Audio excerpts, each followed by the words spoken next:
Hopefully nothing explodes. We're we're preparing for the worst, but praying for the best. So hopefully nothing explodes. But anyways, let's get started.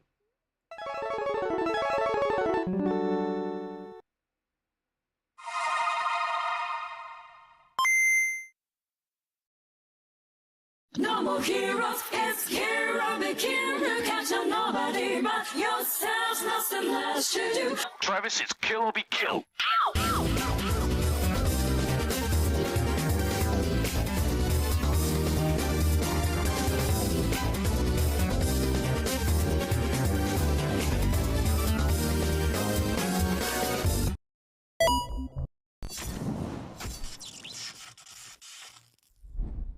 Whoa, good evening, everybody. Today is Wednesday, March 18th, 2026. I hope you guys are all doing well. Hope you guys not had too, what's the word for it? Big of an issue reaching the middle of the week, halfway of the Friday. So I hope you all are taking it easy. Today, we're going to be doing something a little bit different. Instead of just jumping straight into Resident Evil, we're going to be discussing gaming news and stuff, like how I used to. I know a while ago I kind of said I wasn't really going to be doing that more on stream, but part of me realized it wasn't necessarily the, what's the word for it, act of doing gaming news I disliked, just because like my heart wasn't in it at the time. It was really just the main thing about making content around gaming news. And what my schedule was, it was almost impossible to stay on top of everything because so many things will be happening. Even if you do this for a living, it's kind of hard to keep up with everything going on, which is why you see most people who cover gaming news nowadays or have these big teams, or at the very least editors that kind of just like push things out, depending on who you are and how much gaming news that you do in a day. So it'd be like I would do a stream, and since my streams are in the morning, I would do a stream, and then so much more would happen later throughout the day. So by the time I ended up throwing out a video, it would be outdated. Or at the very least, by the time I finished like grabbing everything and uploading it, something else would happen right after that. And I just wasn't really having a good time doing that as much. But I think what changed my mind doing it this time around is I realized I liked keeping people informed. I realized I liked reading gaming news. Plus, it's just nice to be able to read all these articles and kind of get an idea of what's happening in the space. It was always nice. So that's one of the reasons why I kind of like wanted to do it all over again. It's just because I like being able to tell people what's happening. And I like being more in the know about what's going on. So right now I'm kind of just trying to find that balance again between gaming and gaming news. Just because I think once you reach a certain point with the hobby, well, anything you care about, anything you really like, right? You just try to find more about it, try to see what's happening in the space, how other people are reacting to it. So we're going to be talking about a little bit of that today.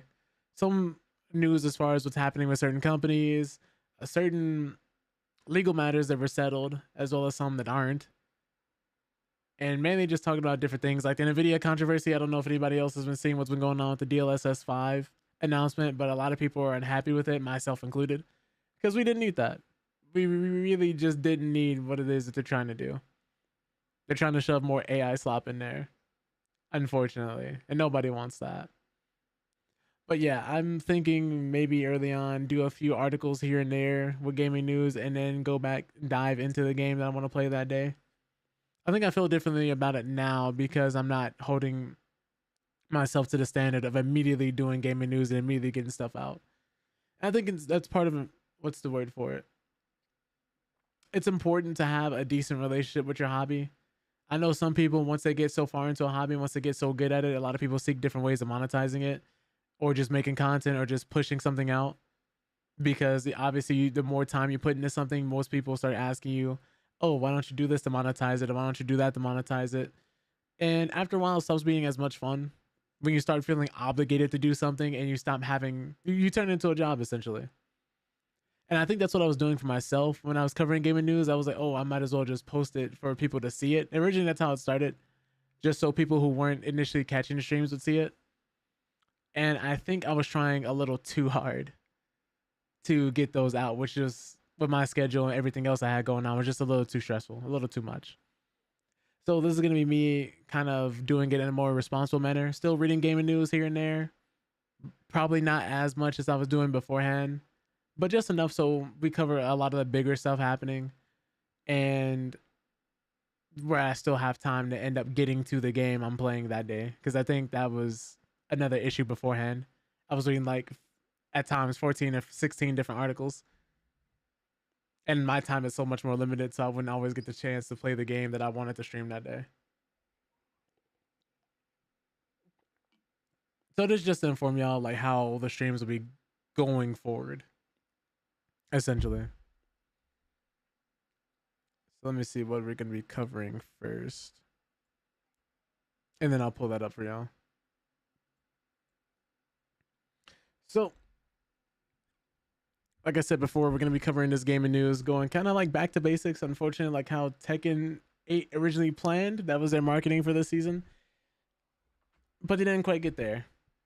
But this has nothing to do with Tekken 8. This is about Subnautica 2. For those who don't know, the Subnautica 2 developers were embroiled in a heavy lawsuit with Krafton, whereas the two people developing the game, the two CEOs who were running the game, immediately ended up getting fired. Krafton, what was it? Krafton fired the CEOs running the game because they said they were deliberately slowing down development and trying their best to work on something else instead of the game they were actively working on. Then we had the issue with, they caught the Krafton CEO using ChatGPT to find different ways of getting out of its legal filings and trying to find different ways of not paying them a $250 million bonus that they owe to developers, as well as everybody else who worked on the game as well. It was a really messy lawsuit. Both sides were flinging dirt at each other, slandering each other. It was a lot. To the point where we thought this case was never going to be solved or it was going to be resolved. But apparently, not only was it resolved, we finally got an early access release, and we're getting that in May. Thanks to the latest court ruling. So we're happy about that. But let's get into it. Let's actually read what's happening. So let's see here. As reported by IGN, Unknown World studio head Steve, this name is going to kill me, Papoutsis, sent out a message to his employees that Krafton approved Subnautica 2 for early access last week. Let me zoom in so you guys can see it a little easier. And that it will be arriving with more story chapters, built new creatures, and created new biomes along with many other features. This news arrived after the ongoing legal battle between Subnautica 2 developer Unknown Worlds' ousted leaders and publisher Krafton took a major turn when a judge ruled in favor of the former and ordered former CEO Ted Gill to be reinstated to his role. And they went on to say that we look forward to working with Ted Gill to support a smooth transition and work toward a successful launch. And this is written in a message to Unknown Worlds' staff. Our priority is getting this game into the hands of the community that has been eagerly waiting for it, and that means honoring the work you've already done to make that possible. Now, Krafton shared a statement with IGN confirming the CEO's message while also decrying the recent verdict against the company. They went on to say that we can confirm the internal message shared with Unknown Worlds team is accurate, and the team has made meaningful progress following the milestone review approved earlier this month and has been working towards an early access release in May. Going on to say that while we respectfully disagree with this week's court ruling and intend to explore all legal avenues, our goal is to minimize disruption to the team and to the release plan. Translation: we lost, and that's some bullshit. They are not happy about that. But shortly after Gill and Unknown Worlds co-founder Charlie Cleveland and Max McGuire were forced out of the studio, reports emerged that the trio were fired as part of Krafton's attempt to get out of paying a $250 million incentive bonus that was agreed upon when Krafton originally purchased Unknown Worlds. Subsequent reports indicated that Krafton CEO, I'm gonna do my best not to butcher his name, Changan Kim, turned to ChatGPT in order to formulate a legal strategy to get out of paying the bonus and to remove the founders. That account appears to have been backed up by the judge's ruling, which noted that Kim was warned against relying on AI for legal advice, which is crazy. Could you imagine going after somebody in court and using AI to help you? But the ruling also extended the period for performance bonus to September 2026, which will allow Gill, Cleveland, McGuire, and the rest of Unknown Worlds team a chance to meet the benchmarks of a trigger a payment. Subnautica 2 will be available on the Xbox Series S and X and PC. No PlayStation. I wonder why that is. Well, this is before Xbox had a total directive to put pretty much all their Xbox games on any other platform, so it could have been decided a long time ago that it was only going to be on Xbox and PC anyway, so I'm not too surprised. But with all that legal jargon out of the way, let's talk about an actual good scenario involving developers, which this was dope. I recently came across this on Twitter, and I'm so happy I did because the developer has broken down into tiers after working on a game for 4 years, and he was rewarded by making $250,000 in a week.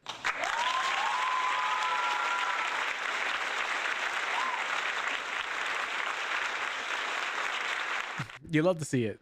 You love to see it. Can't even be mad at that. But in a small ray of light for our fallen world, an indie developer who poured their heart and soul into their game seems to have actually been rewarded for it. As spotted by Dexerto via Games Radar, solo developer Cakes learned his game Tangy TD, apparently this is the name of it, Tangy TD, had made $250,000 in a week while he was streaming, and he seemed truly unable to believe it. Now, Cakes has been documenting the process of making Tangy TD on his YouTube channel and streams for the past 4 years. A clip of him opening his day one sales report and seeing it had made $30,000 went viral all by itself. And when the time came to check out his week one report, he invited the community to see it with him. And well, an already emotional Cakes couldn't really believe what he saw. $245,123 gross lifetime Steam revenue, which is $197,000 net revenue for him. That's from 28,000 copies sold. And our hero couldn't believe it, and he was immediately overcome by tears as his wife whooped in celebration beside him. It was, I must admit, an incredibly wholesome sight. And can we find a clip? I think this is the clip.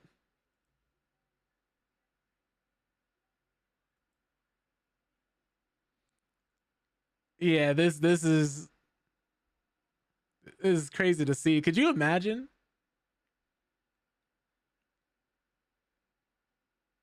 Let me see if I can actually play this through something differently here real quick. And adjust the volume slightly as well. Oh mein Gott. 45, das stimmt, 200. This is a wholesome clip. It's him and his wife celebrating how much money they made after 4 years.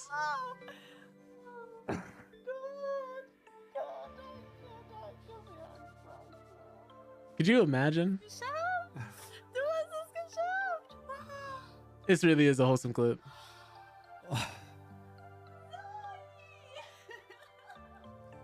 Most people don't even work on anything this long. Not consistently. So that's really cool to see, man.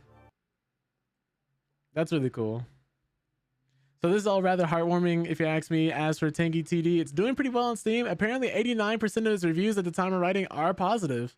With one player writing, saw the reaction vid, bought the game. It's pretty good. Love a game developer that doesn't expect anything. GG's, my dude. And of course, you know, since this clip is going viral, more and more people are just going to be looking at this, finding out about it, and just celebrating the game, which you can't really ask for a better debut for indie game. Especially if he's been developing this by himself. So that's dope. That's also probably why it took him so long. That's really cool. That's really cool. Something that's not so cool though. Steam is being investigated, but this time it's by the FBI. It's not for something Steam did though. It's for something taking place on Steam. But let's get into this. This is crazy. Steam cannot catch a break when it comes to legal matters. People keep trying to sue them, and now the FBI is investigating them for something they didn't even do. This company has not been able to keep up the headlines, especially with the whole Steam Machine fiasco going on because of the whole Ramageddon we're going through, where they keep saying it's confirmed for coming out in 2026 after a while saying they didn't know when it would be coming. But I guess something changed behind closed doors because now apparently the Steam Machine, Steam Frame, and the Steam controller should all still be arriving this year. We'll wait and see on that though. Let's see why they're being investigated by the FBI. So, what's the word for it? Before we actually read the article, it says this article was updated by Andrea Trauma on March 17th. So that was just yesterday. In reference to Schedule 1's third-party mods and malware issues. But this article was first published on the 14th. But the FBI has launched an official investigation into several games on Steam targeting a group of games containing malware that have plagued the online marketplace. The storefront operated by Valve has stood as one of the largest gaming platforms since its debut in 2004, featuring more than 100,000 different games available for purchase. Now, Steam offers everything from AAA games from the largest studios to a wide variety of indie games, with Valve often helping to promote and push games from smaller developers. However, Steam's litany of games has played host to plenty of scandals throughout its more than 2 decades. Now, Steam's widespread popularity has invited a host of bad actors who have plagued the storefront. Let me zoom in here again. Throughout its storied history, the open nature of the Steam Workshop has been a major source of malicious attacks on unsuspecting players in some cases. Valve has also regularly taken down games looking to scam users, often posing as legitimate game releases, while trying to steal information from players. But now the FBI has taken matters into its own hands with a full-scale investigation of several Steam games. And so the United States Federal Bureau of Investigation, or FBI short, officially announced a new inspection into 7 different Steam games. Now the FBI notes 7 games falling under scrutiny for containing malware, naming Block Blasters, Chemia, Dashverse/FPS, Lampy, Lunara, Pirate Fee or Fi, and Token Nova as part of the investigation. The agency is looking to identify victims of the Steam malware attack, with those users potentially eligible for certain services, restitution, and rights under United States federal and state law. The official documents for investigation also just suggest that the 7 games cited within the official documents are likely being handled by the same person or group. Whoops. This is crazy to think about, that you can't even download games now off the Steam official store without possibly being handled by malware. I wonder if we're ever going to see something like this with PlayStation or Xbox or the Switch. I'd hope not. But the statement from the FBI gives more information about the specifics behind targeted Steam games. The agency reveals that the attacks mainly affected users from May 2024 through January 2026, with Block Blasters previously coming under fire for stealing money from a popular Twitch streamer. And the FBI is asking victims of the malware scam to provide information about their engagement with the games, including how they discovered the games, who told them about the games, and the amount of money stolen. The FBI also confirmed that the agency may ask some affected victims to give additional information as part of its investigation. Now, the FBI investigation is not the only major legal controversy connected to Steam throughout the past month, but Valve facing a lawsuit from the state of New York. Attorney General Letitia James filed a lawsuit against the Steam creator in late February, citing the platform's loot boxes as a driving factor behind the legal action. Now, James claimed that the loot boxes in games like Dota 2 and Team Fortress 2 constitute illegal gambling marketed towards children, seeking the triple value of Valve's loot box revenue and fines. Valve has also since received lawsuits from both the state of Washington and the UK-based Performance Rights Society under grounds of loot boxes and copyright infringement, respectively. Now, Steam's ongoing legal troubles have brought some major controversy as the platform is set to have a big year. Valve is gearing up for the launch of the Steam Machine as a brand new home console set to be close in performance to the PS5 and Xbox Series X. I believe the number they said was it was going to be stronger than around 70% of the PCs everybody has at home. And yes, 9 times out of 10, if somebody on the internet these days is telling you they have a supercomputer, they're lying. Because most people have mid-tier PCs at home, mid to low-tier PCs at home. Especially if you're trying to get into PC gaming now, unless you have a few thousand, just due to how the RAM crisis has dramatically increased the price of RAM, GPUs are spiking, as well as even motherboards and hard drives and SSDs aren't going to be safe in the next few months. You're looking at a few thousand if you don't buy a pre-built. Now, even if you can find a pre-built, you might be spending a few thousand anyway. Unless you buy it from a secondhand seller you trust or get it from a deal from a friend. What else do we have here? But it's set to be close in performance to the PS5 and Xbox Series X. The company will also debut some new peripherals in 2026 with both the same frame VR headset and a new version of the Steam controller scheduled to launch throughout the year. Valve can only hope that its recent legal controversies won't serve to hinder a pivotal year for Steam. And unfortunately, we probably would have had these in our hands already if not for the RAM crisis, sadly. They've openly came out and outright said that. That and the tariffs. Pretty much anything that could have gone wrong with Valve wanting to get this thing out this year has. But it's not just... Since we talked about RAM and the RAM crisis, let's talk about one of the things, the main thing causing the RAM crisis. And that's being DLSS 5. For those who don't know, DLSS 5, well, what's the word for it? How do I want to say this? Has been using part of generative AI to add upscaling and to improve the graphics and quality of games coming out in the future. Nobody wanted it. Nobody asked for it. But NVIDIA thought it was necessary to just do it. And, you know, when everybody said they didn't want it, the CEO said they don't know what they want.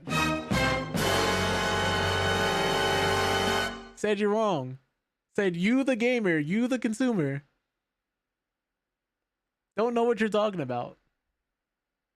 It can't be the CEO out of touch. It has to be us. But let's get into this article.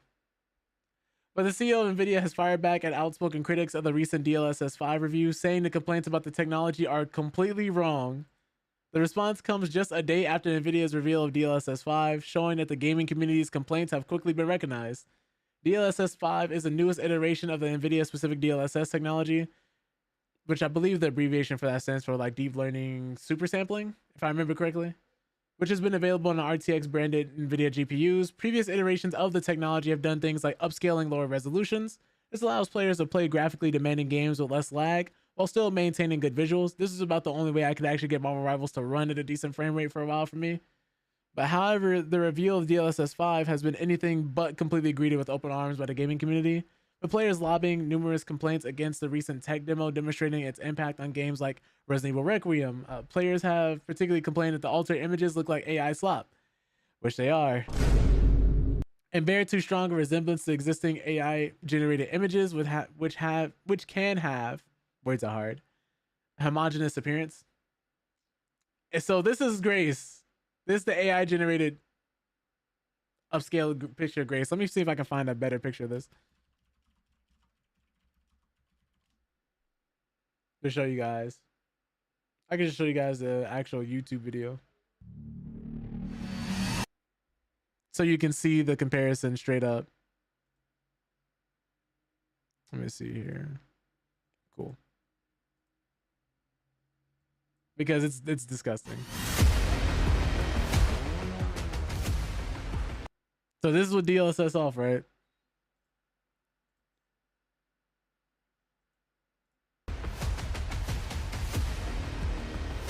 This one doesn't look so bad, but this one is the egregious one because she looks like a completely different person.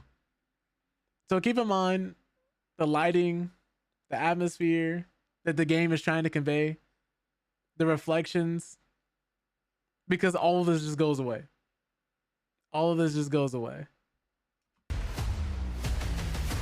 This is not the same person. This is just not the same person. Did they give her earrings? Okay, no, she was already wearing earrings. But you see how they just make everything brighter? The reflection that was here from the light onto this post is not here anymore.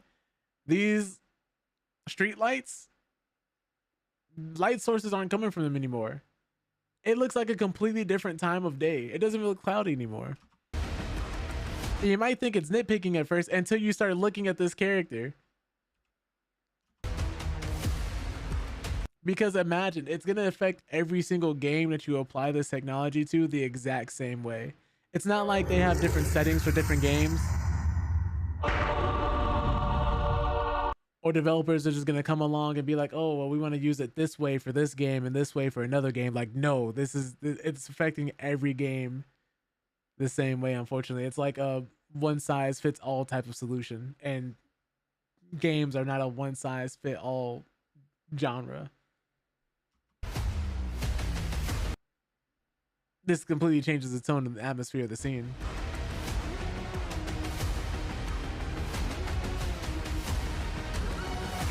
But you'll see it just makes a lot of things brighter.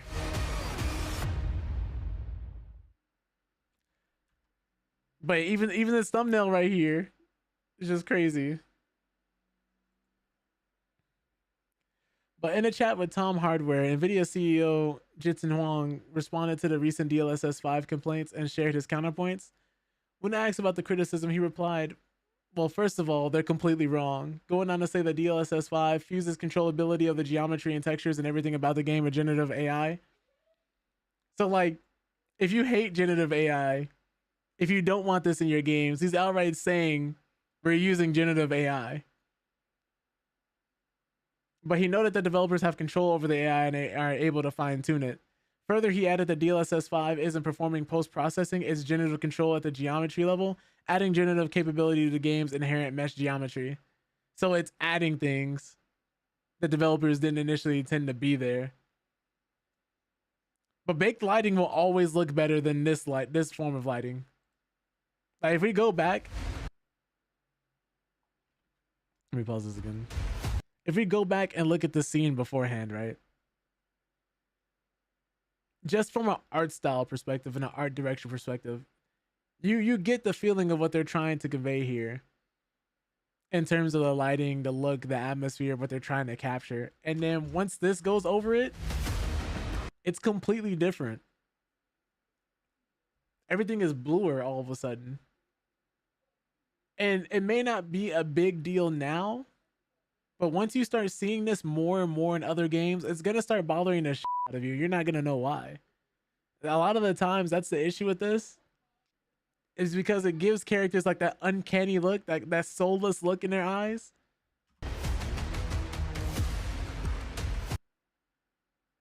Because look at her eyes now, right? And then it's like hyper realism. It doesn't quite fit. It just doesn't quite fit.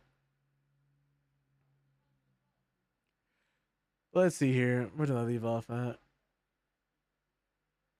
But he even added that it's ultimately up to the developers to decide how they want to use DLSS 5's AI capabilities, indicating that it can do a lot more than touch up lighting and visuals. What's up, Tony? Just talking about this DLSS 5 controversy. But he claims that developers could utilize DLSS 5 to do things like create a toon shader or make a game of glass. He concluded that DLSS 5 is very different than generative AI, referring to its content control generative AI.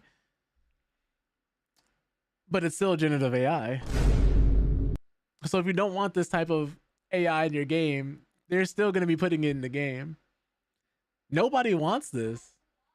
The thing is, the community has been vocal about how much they hate this shit. He's like, oh, well, we're going to do it anyway. But it isn't set to release until sometime in the fall, so it's likely the technology will continue to evolve. More refined examples of what it can do may help ease the concern of gamers. Some of the early complaints regarding the before and after comparisons were that they too heavily changed the faces of the characters, to some particularly pointing to Grace from Resident Evil Requiem as looking like she has a beauty filter applied, which it does. Players have also pointed to curiosities like her makeup looking different, though this could be due to the changes in lighting. However, there's also a distinct difference with her hair, as the DLSS 5 enabled version of Grace has prominent dark roots, whereas in the original she looks as though her hair is largely shades of blonde. Yeah, like this? Out of context, you probably wouldn't think much of this, but I wish they had the before and afters on here. Let me see if I can find more pictures of it.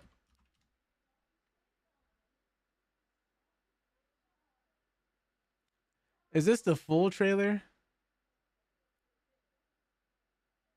Yeah, here it is.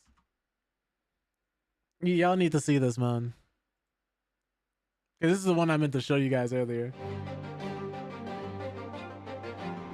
So it's like, that light's gone, that light's gone. You're gonna see everything get brighter. And this isn't Grace. You can't tell me this is Grace.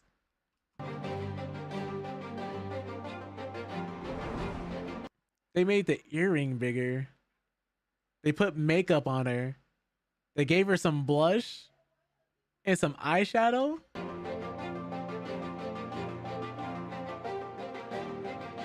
It's like if you're just someone who looked at this as at a glance, you're like, oh, it just makes everything higher quality. Like, no.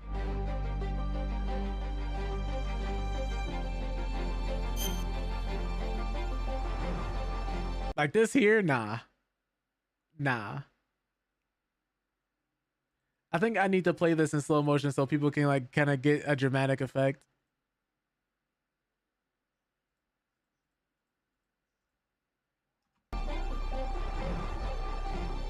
It's just, nah, bro. Why'd they do the old lady like that? It added wrinkles. It added wrinkles.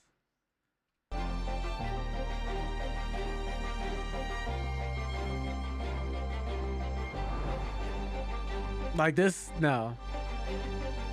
This is supposed to be a high schooler, mind you.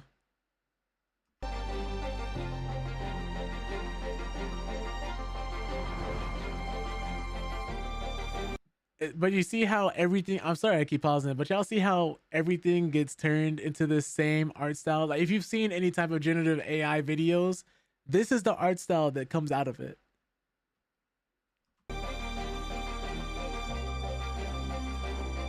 And like these two are the most egregious example.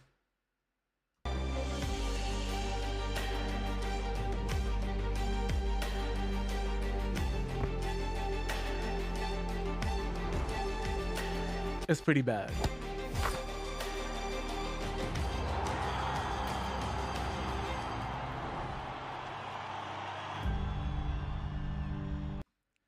Like they're giving us shit and telling us it's great. Unfortunately. But let's see what else is being said. Yeah, though opinions on this technology may shift over time, it's also understandable that gamers are expressing discontent at the reveal. Yeah, I'd say, I think Maximilian Dude had a really great point with this. Because earlier in this article, he says it would allow developers to make different games and different things. But this goes back into the whole debate where people use AI for art and for other things like drawing or making things from scratch. I think it's okay to not be able to do things. If you're someone who can't draw, if you're someone who can't think creatively on how to make something, I think that's just something you got to live with. I think that's just something you got to hold. I don't think everybody should be able to make something like this if this is the price. Because most of the time when you're doing something like that, it's supposed to be for you first and foremost. You're supposed to do it because you like it and you love it. And if other people rock with it, then cool. But if other people don't, it shouldn't matter either way because you were doing it for you in the first place. Like whenever somebody who's like really into AI comes in and they make a photo of something, and they're like, oh, I made this in 5 seconds. It's like, I don't care. But when an artist comes in and they make this really creative piece and they're like, yeah, it took me months of my life to get this done. I was like, I can see why. You can immediately feel it. You may not like it, and that's fine because the artist made it. It was their journey. It was something. It was a piece they made. It's like whenever an artist gets their heart broken, and they're in the category for making like R&B music, you know that album finna be fire, because all the heartbreak they experience, all those emotions, that raw feeling is being put straight into the album. It's why that Jack Harlow album was because he's not an R&B artist. Let me stop. But it's, you can tell when someone's doing things for money versus passion. You can tell when someone's doing something because it comes from the heart versus someone who's doing it because there's some type of personal gain to be made. And I think that's the biggest thing here, as most of the people using this type of technology are not using it because it adds anything that they really need, or to use it how it should be used, which is as a tool, not to replace people. Not to mention the damage it's doing to the environment and everything else, but you tell people about that, and most people don't want to hear about that. Most people don't care about it until it affects them. Even if we take all that out of the equation, I think the example Maximilian Dude used was like spending months learning how to play, how to get good at fighting games. Where even myself, I've talked to people over and over again who can't get into fighting games because they say it's too hard. They don't want to learn combos. They can't deal with the frustration of losing. And I'm like, that's all fine and dandy.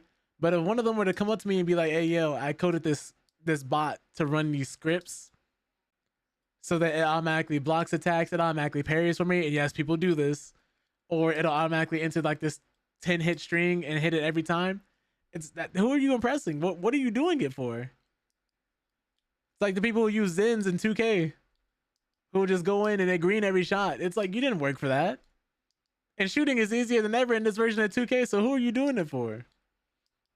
That's the same thing I get here.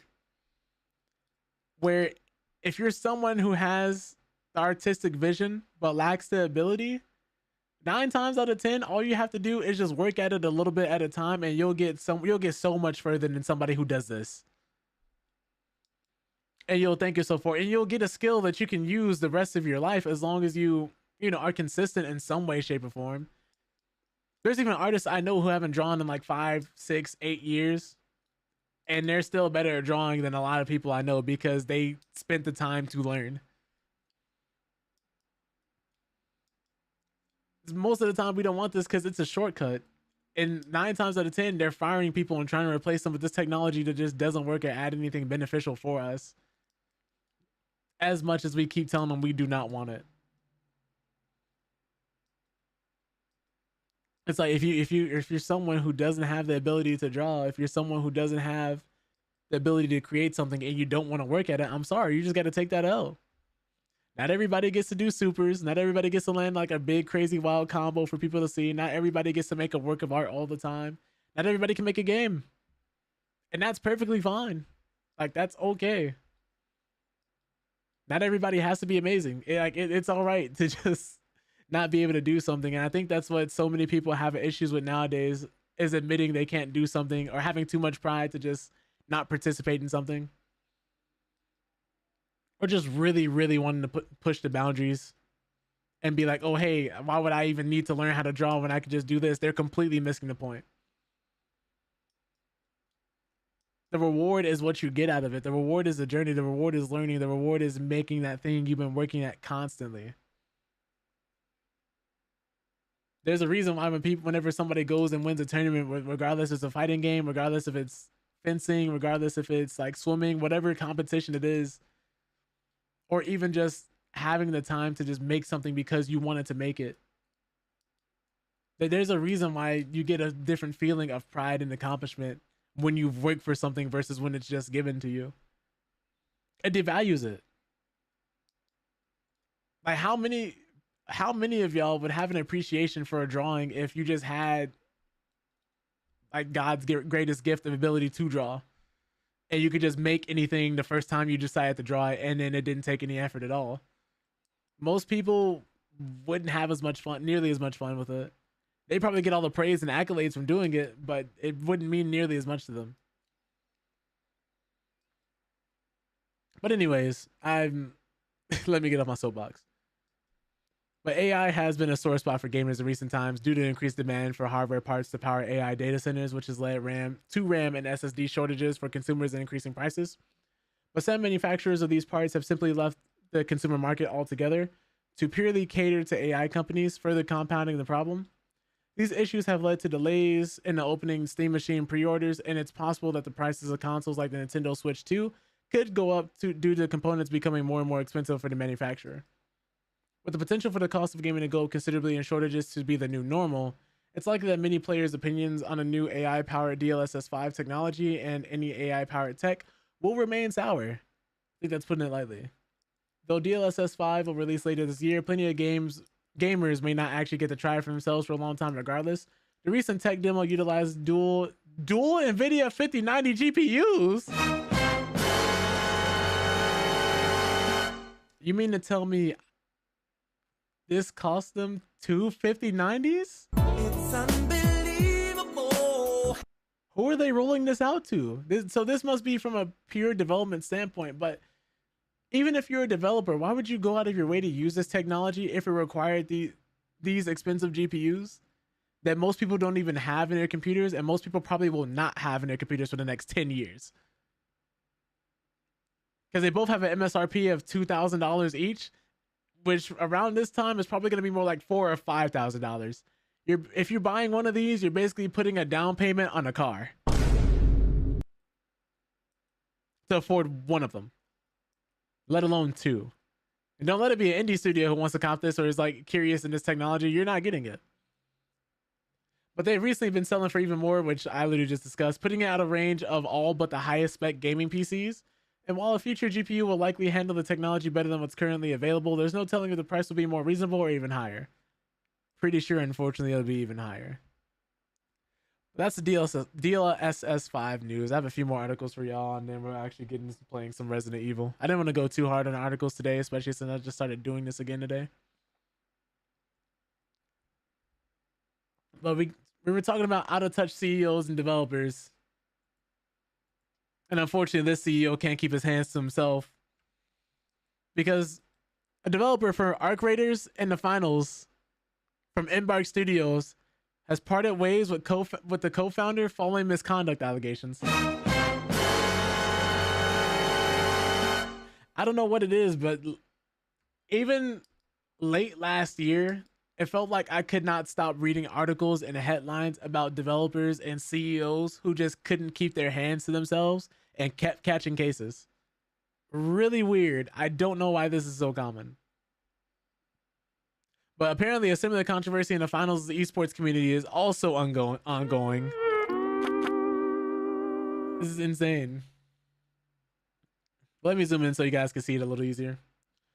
But Embark Studios, the developer behind Arc Raiders and the Finals, has mutually agreed to part ways with co-founder and CCO Rob Runison following public allegations that he engaged in sexual misconduct with a popular Final streamer, as well as an external legal investigation that Embark claims did not substantiate the allegations.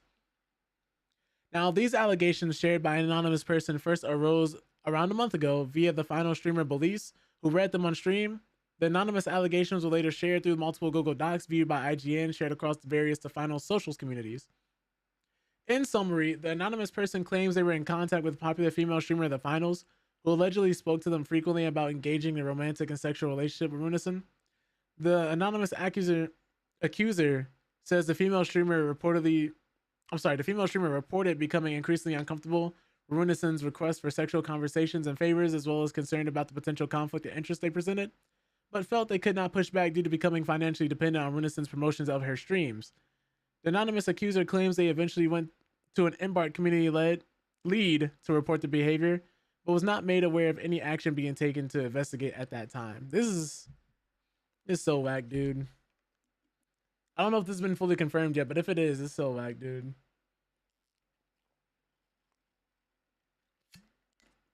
Because you're thinking like, oh, I'm going to be a Twitch streamer.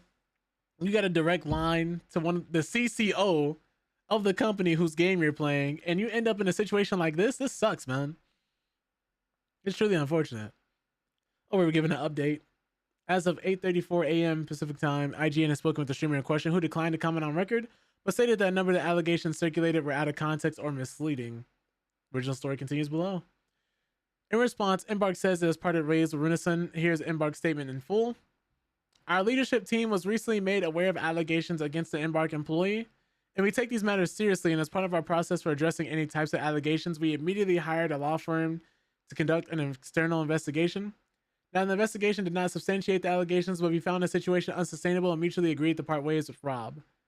Now, Runison was one of the co-founders of Embark, along with former EA DICE employees Magnus Norden, Stefan Strandberg, Patrick Soderlund, Jenny Holdschneider, oh my goodness, I can't pronounce that, and Johan Anderson. He has frequently been a public face for the company as its profile has grown through the finals and Arc Raiders, both through interviews as well as direct community engagement.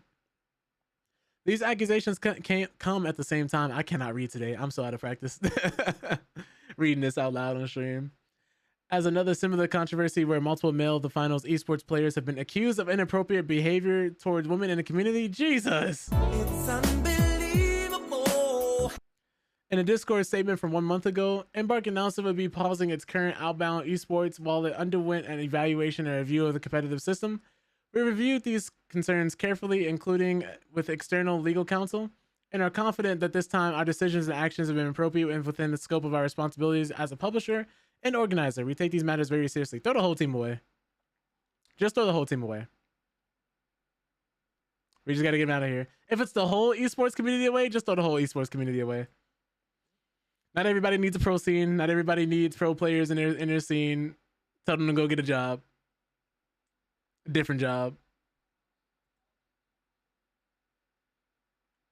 I really don't know what it is, man.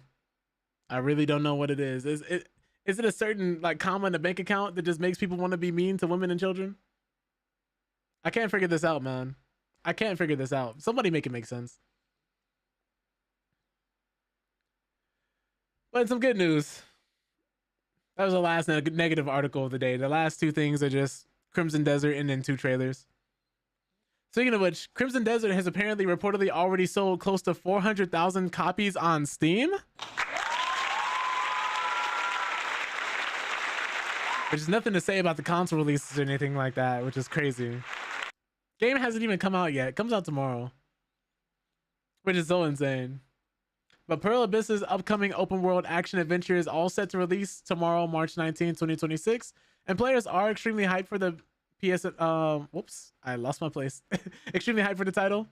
There was one thing missing ahead of launch, and developers delivered it yesterday: console footage on the base PS5. Now some impressive sales details have been revealed. Now, apparently grossed over $20 million on Steam too. And this is coming from Alinea Analytics. The report states that as of March 16, 2026, Crimson Desert had already sold close to 400,000 copies pre-launch on Steam, which amounts to gross revenues of over $20 million. Of the 400,000, 10% of the sales came in on March 16th, which helped boost the revenue by 2.6 million. And the title is close to 2.2 million wishlists on Steam. There was some discussion about canceling pre-orders on Steam. However, when the developers announced that the title would feature...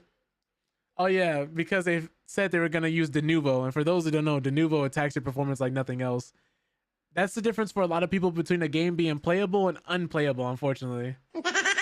Wrong one. Oh my god. I meant to type in this sound effect. Don't be like me. It was a misclick. Getting back in the swing of things, if y'all can tell. What was I going to say though? But the developers were quick to respond and assure players that all the footage, benchmarks, and performance videos they had seen that the game featured the same version of de novo. Players will have to wait for Pearl Abyss to release their sales numbers to see how the game performed across all platforms. So if you're someone who has a console, you might want to grab this on console instead of PC, because that performance of de novo, there's no telling what you're going to get. But in other news, Crimson Desert will support PS5 Pro's upgraded PSSR at launch. Additionally, check out the launch trailer for the title, which goes all in on epic boss fights, which we'll be looking at shortly.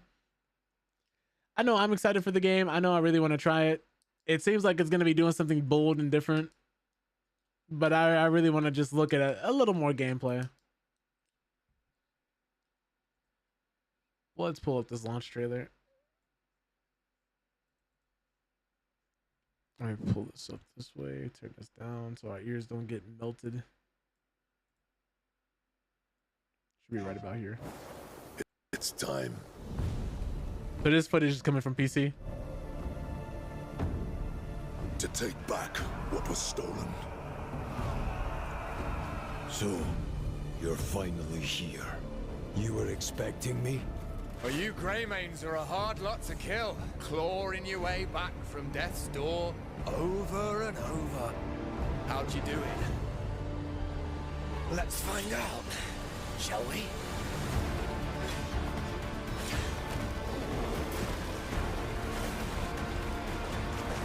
Okay. Oh, she can use a gun. What is that? Game just looks gorgeous.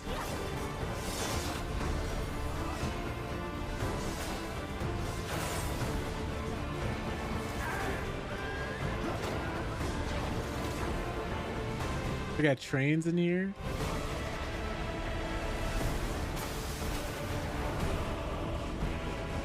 Jetpacks.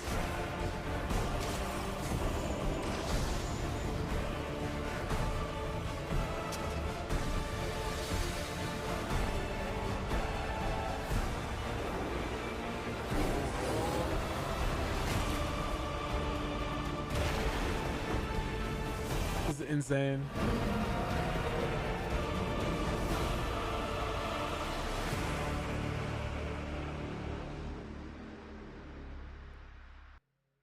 Just imagine this on a scale of an MMO.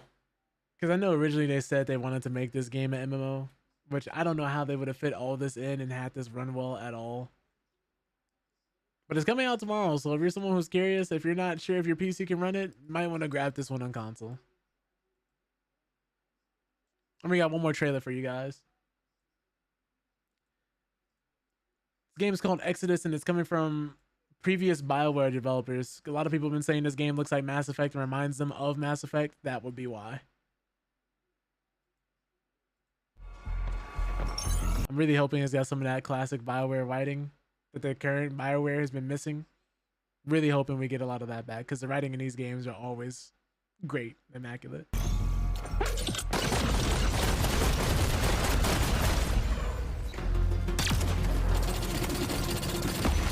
That frame rate is a little rough though.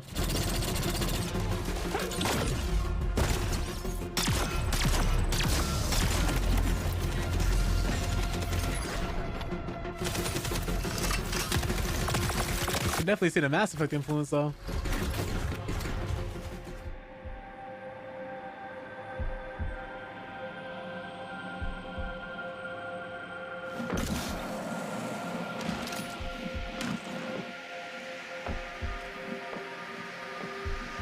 Hopefully this is the Mass Effect Andromeda that we originally wanted to make.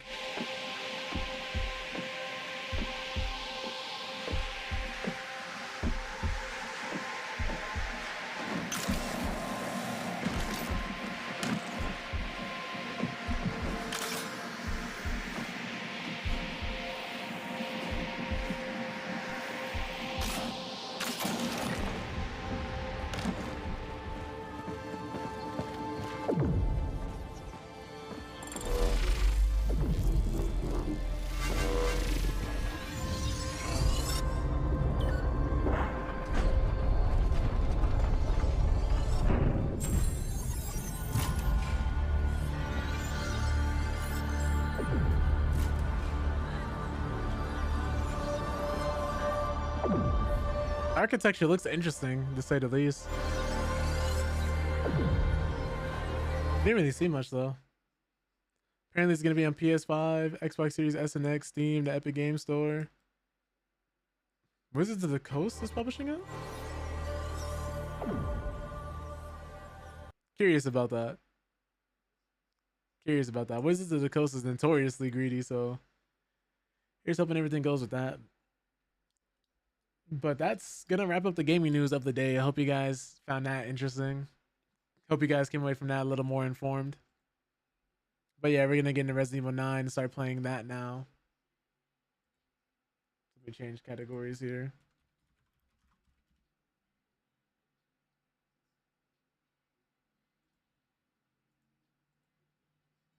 Okay. Let me see. Oop, let me plug into my controller.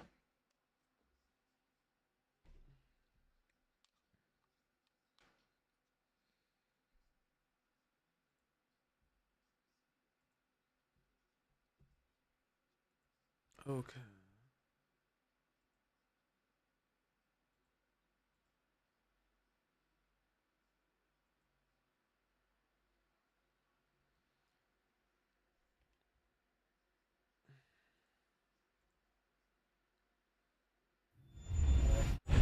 I have no idea what I was doing in this game the last time.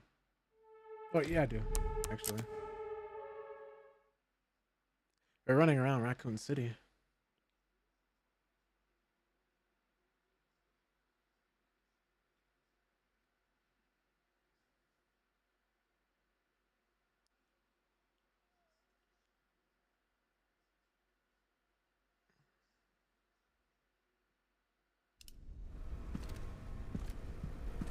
Okay.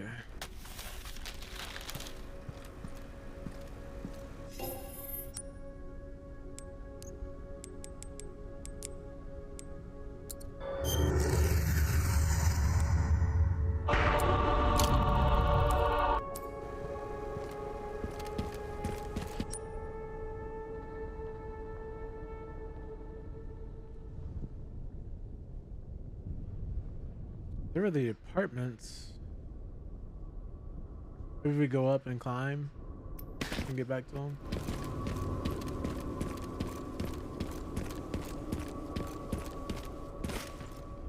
Hold up.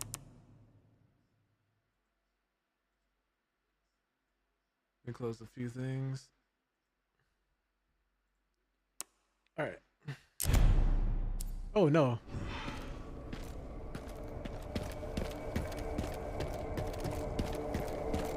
I believe we killed all the zombies from earlier.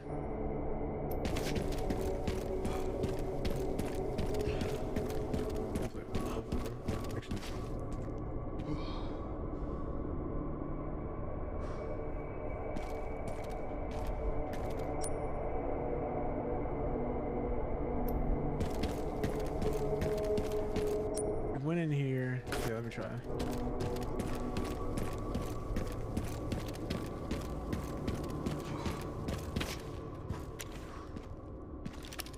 I believe we already murdered everything deadly in here.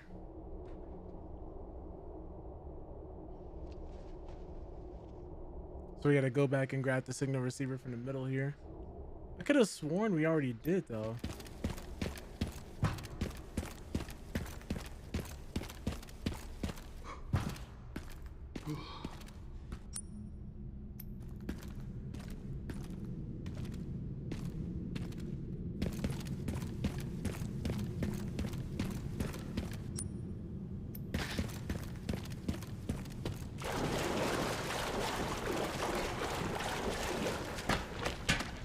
Doing a lot of backtracking.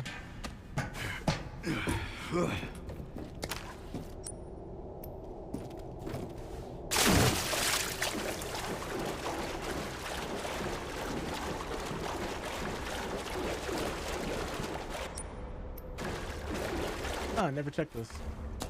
Please don't be a zombie in here.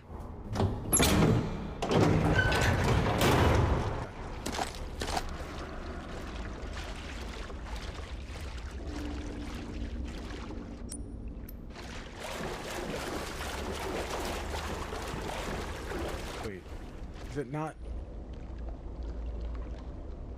Do I have it already?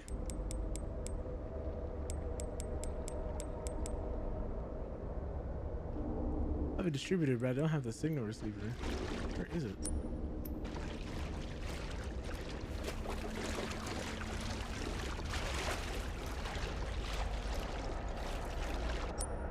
I'm guessing this must be like outside. Oh, it's lower. It's in the basement somewhere here. That's what that meant. Okay. Got it.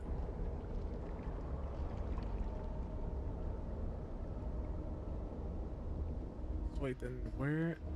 We never found that crank either.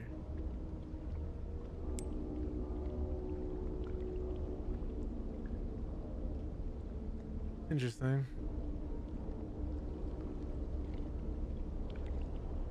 I don't even know how we get to the relay. I will figure it out. Worst comes to absolute worst, I'll just end up Googling where to go.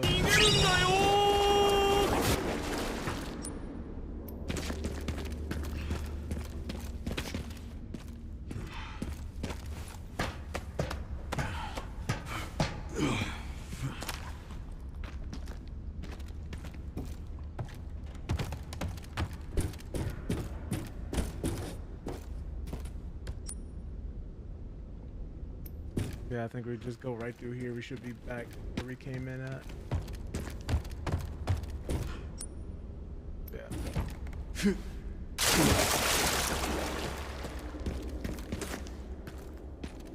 So we obviously can't go down there because we don't have a crank.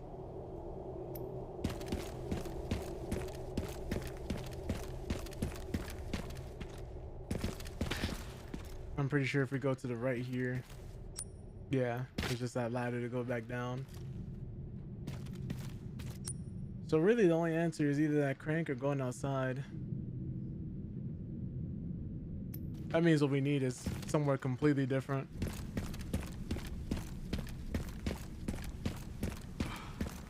As you can tell from the lack of zombies.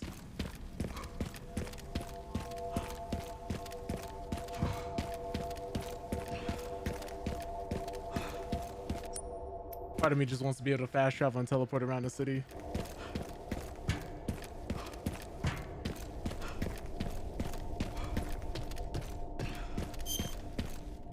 Not sure where exactly they want me to go though.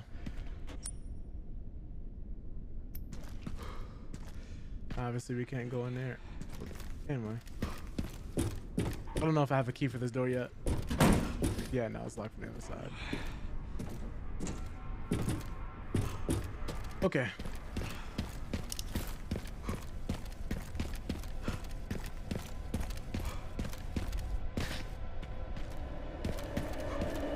Wish we had a stamina upgrade.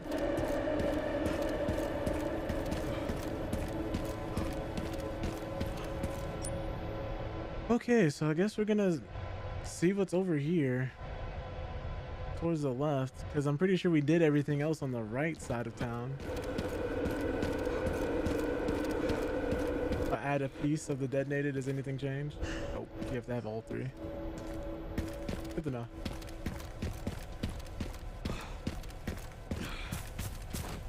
Alright, there's no crossing this.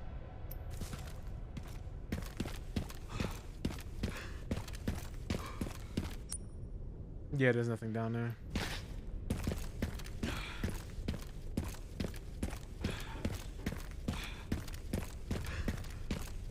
This means there's definitely something simple that I'm just missing and I just haven't seen yet. I guess let me go back in the garage to see if there's a crank or anything over here before I just outright leave. Oh. Down here.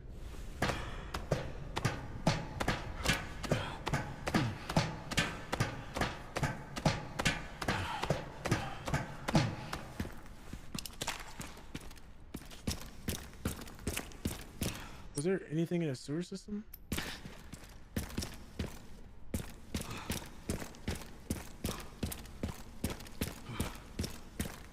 Oh no, we already got that. Have I been everywhere else? There were shotgun shells, a container.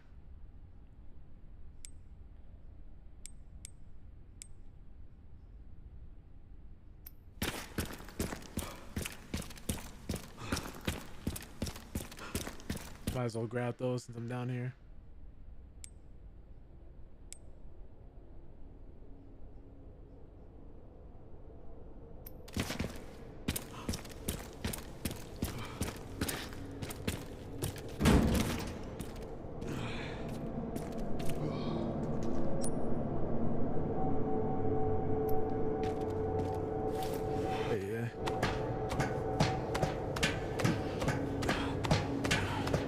Have I been down here yet?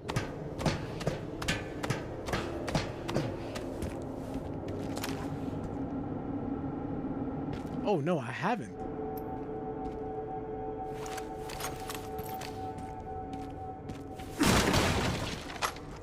I'm breaking out my shotgun. I don't want to be caught off guard by anything.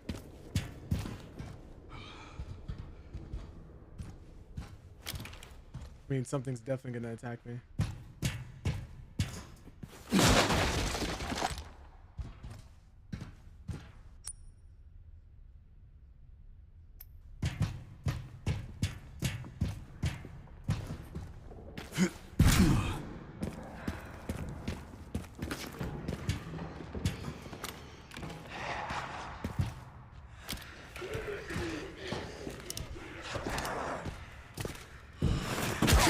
Okay.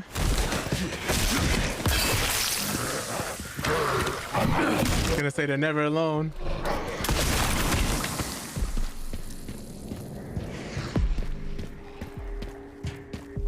I have to make sure there's nothing behind me.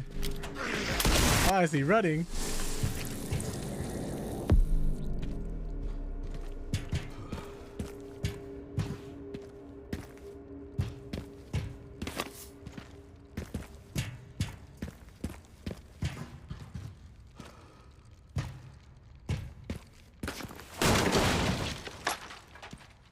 It's like absolutely horrifying, by the way, to run into.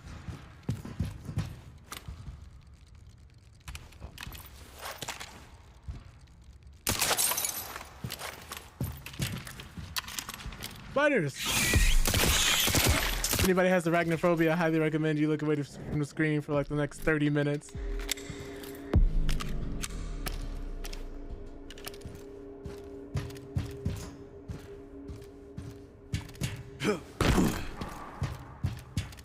That's the only grace period I can give because I'm not sure how long this will take.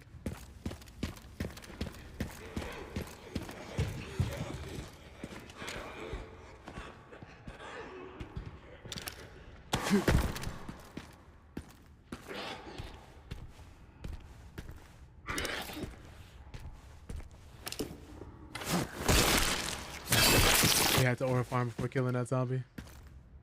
It's in his DNA. Ooh.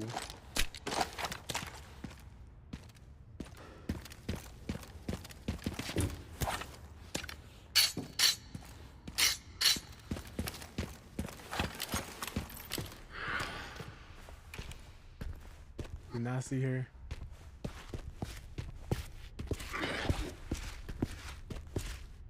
This is crazy. She's actively walking away from me.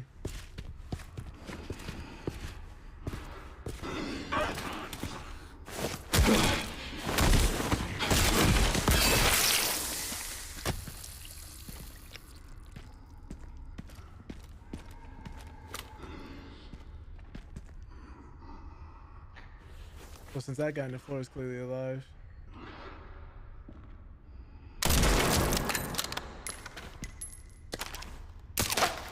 Okay. I'm gonna say I heard breathing.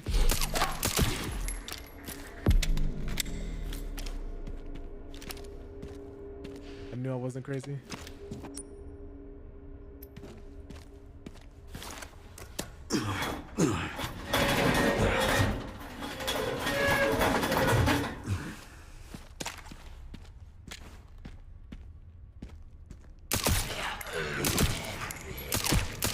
Too much dead space, man.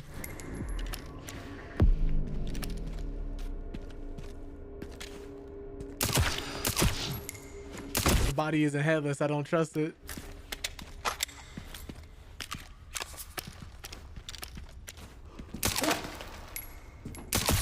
How many of y'all are in here?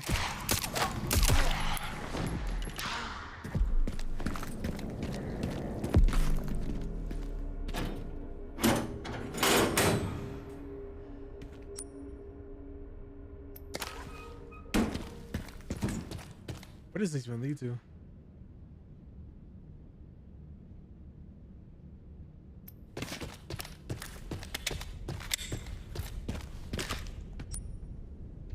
Oh.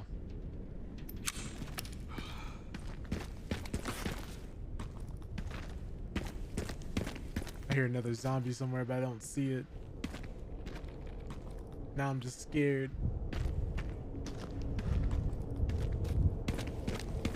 I guess I shouldn't be, because if a zombie sneaks up on me and I got all this room, it's really my fault.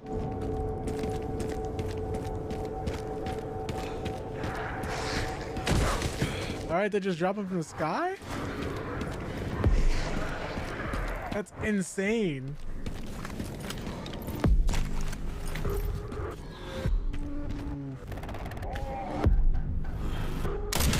This reminds me of the zombies from House of the Dead.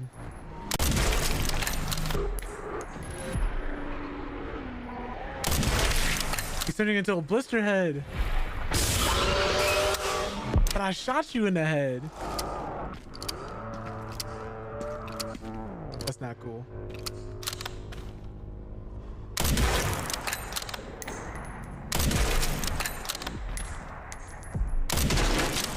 Please die.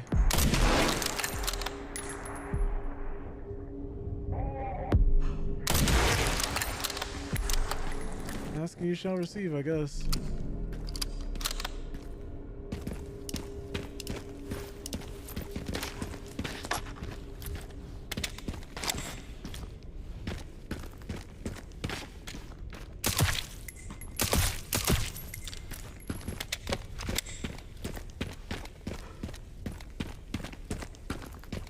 The chance that zombie can mutate later, I don't like this. Alright. Show me the money.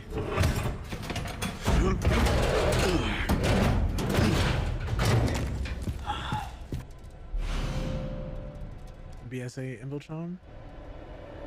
Increases firepower only when the scope is not equipped. It's crazy work.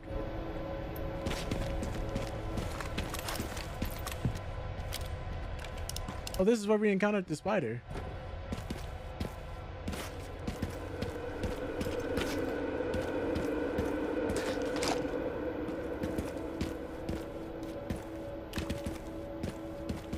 Wonder how many different areas from the original games are featured here.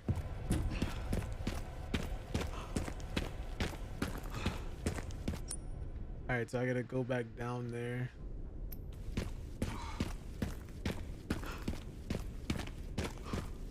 I don't think there's anything here I could use. Or is there? Okay, no, this is where we started. Time for me to go back down.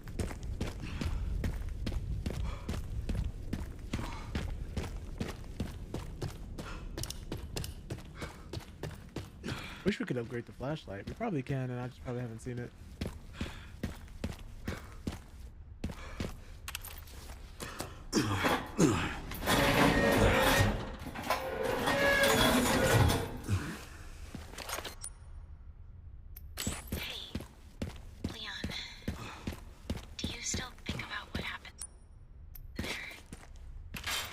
Every day. That night, I was just a kid. Scared and confused. I imagine Grace must feel the same right now. Sure. This way. Sorry. This isn't the time. We need to focus. It's crazy that people are shipping Sherry and Leon like this wasn't borderline an adopted daughter for him.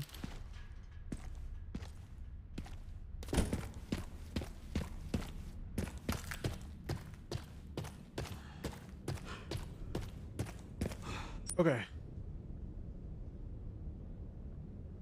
Wait, so then what was the whole point of going down there? If we weren't gonna find anything really interesting. Did we get anything for doing all that? There's a container key, some gunpowder. We killed some zombies. We got a charm. But nothing that I actually wanted. There's a case up there. Interesting, interesting.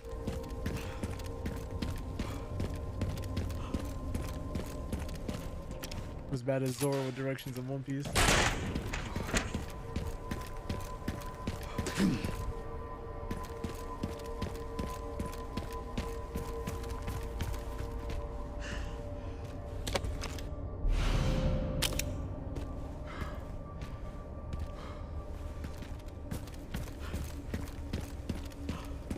Thought zombies were gonna pop out the porta potties for a second there.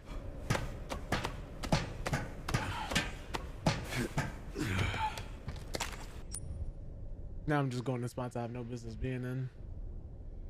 Wait a second, is the door just open right here? Have I not just... Yo, what's up, Icy? I'm really enjoying the game. Really enjoying the game. Right now, I'm just kind of trying to figure out where to go next.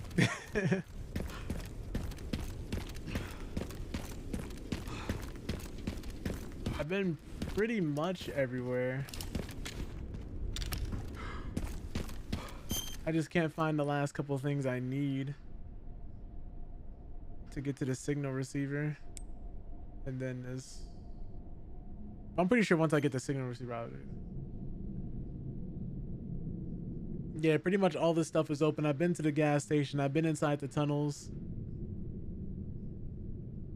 I know the last thing I need to do is get to that relay. Just so then I can, well, not the relay. I can get to the signal receiver, then I can get to the relay.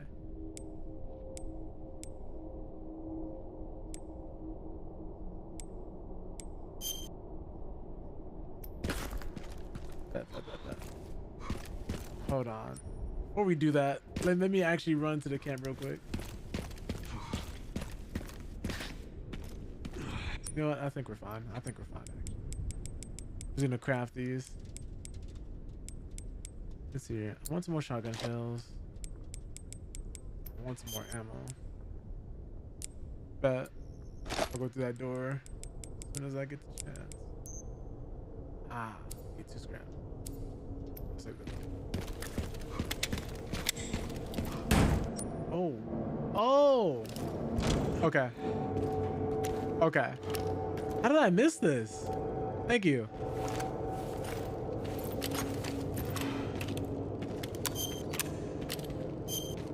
Yeah, I don't know how I haven't been in here yet.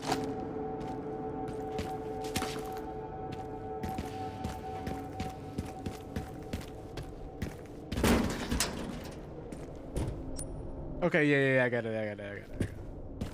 Thank you. I thought I'd been in here already.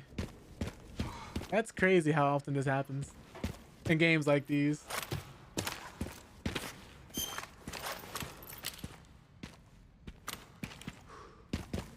Also, it's crazy coming in here fully kitted out just to get one tap by the one dude you didn't want to run into.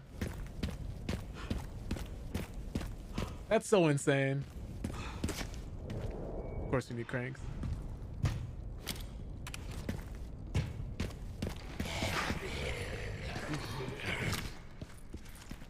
Come a little closer, sir. I got a treat for you.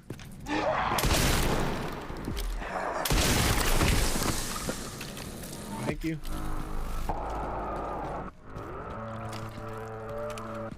Looking around for any of the other zombies in case they heard that.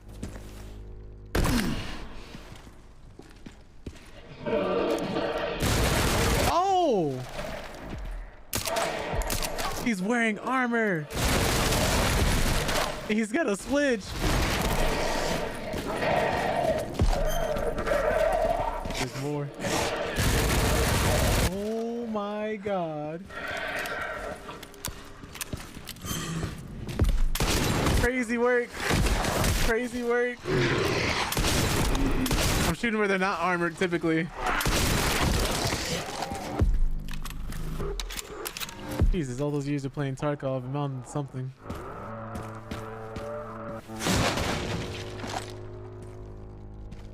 Yeah, I saw them immediately using the gun. I said, this is crazy.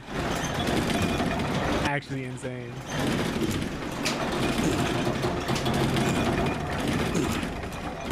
I like that that is such a bigger point that they chose to demonstrate this time around, though. Is that the zombies actually remember their past lives. But it's also so crazy, too. Because I'm just sitting here like, the part that doesn't eat people didn't come back, but the part that remembered how to use a gun did? Oh, you know what? I'm over here getting sidetracked again. I'm about to leave without... Actually, you know what? No, I think I can just get the crank, right? I don't think there's a spot to go lower. What is this over here? Damn, they brought in the big guns. These are the people I would have sent to fight Nemesis, though.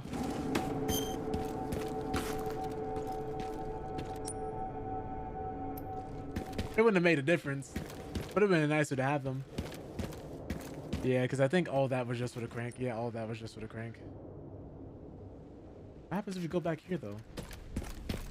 See, this is the part of me that can't play games like these because I started exploring. Okay, yeah. Oh, that's what that's for. Let me go to this camp first, and then we'll go back there, get the crank, get the thing we need, spin the block, and then come back. But yeah, they definitely are. Especially that one in the beginning, that chef in the kitchen. Nah, he looks like he was a demon before he became a zombie. I'm good. Her too. Yeah, she was a problem. She could definitely sing, but I'm like, this is horrifying.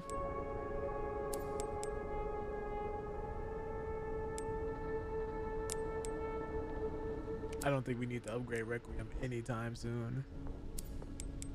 I definitely use this a lot though. I want a faster rate of fire, I want smoother reloading, and I want more power for this rifle.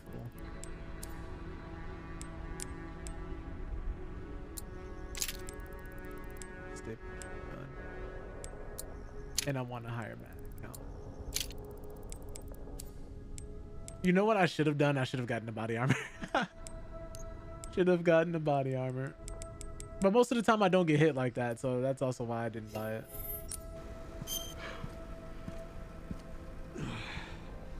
Apparently there's a zombie on that same floor, hates noisy, reading together, and they kill each other. Dope. Yeah, I remember him. That's the dude who was in the East Wing, I remember, if I remember correctly. He follows you all the way out there? That's crazy. I didn't know that.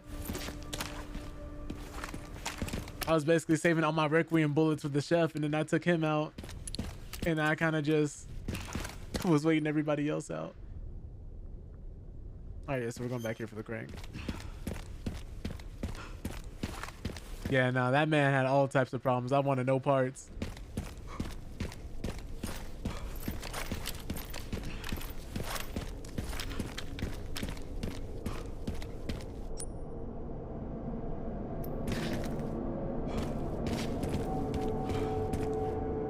Could not walk past him without it being a problem because he heard every little thing too.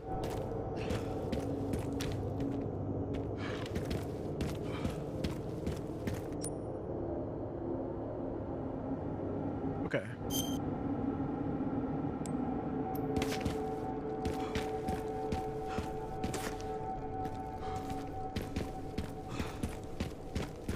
You say you did like getting things thrown at you or did not like it? Did I play Grace in first person? Yeah. I did. Probably not my best decision in the world, but I did.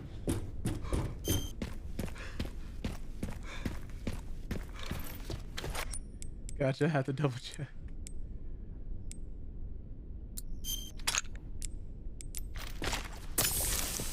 Yeah, because you're not like this crazy Resident Evil protagonist, right? You're not punching boulders with Chris. You're not doing flips and kicking people in the face as Leon or anything. You're Grace. You're pretty much how the average person would be in a situation like this, and that's scary. Because she can use a gun, she knows how to use them, but she's a walking ball of anxiety, and I'm like, that's so relatable. Because every time she was scared, I was scared. I was like, oh yeah, this, like running into the average zombie for a regular person is not a good experience. Not to mention if you're playing her in first person and she's holding the gun, her hands will shake. Like that is not fun. I was scaring myself because every time you turn around with her, she steps and she moves. So I was scaring myself with my own footsteps for like 30 seconds before I realized what was going on.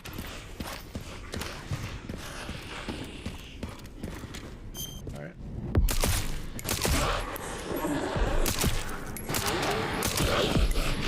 Can't miss these shots right now.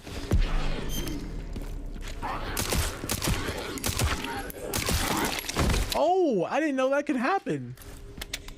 That's pretty cool. Yeah, like her being anxious was making me anxious. I'm like, man, her breathing heavily. I was like, please, we're both not built for this. One of us has to be brave, Grace.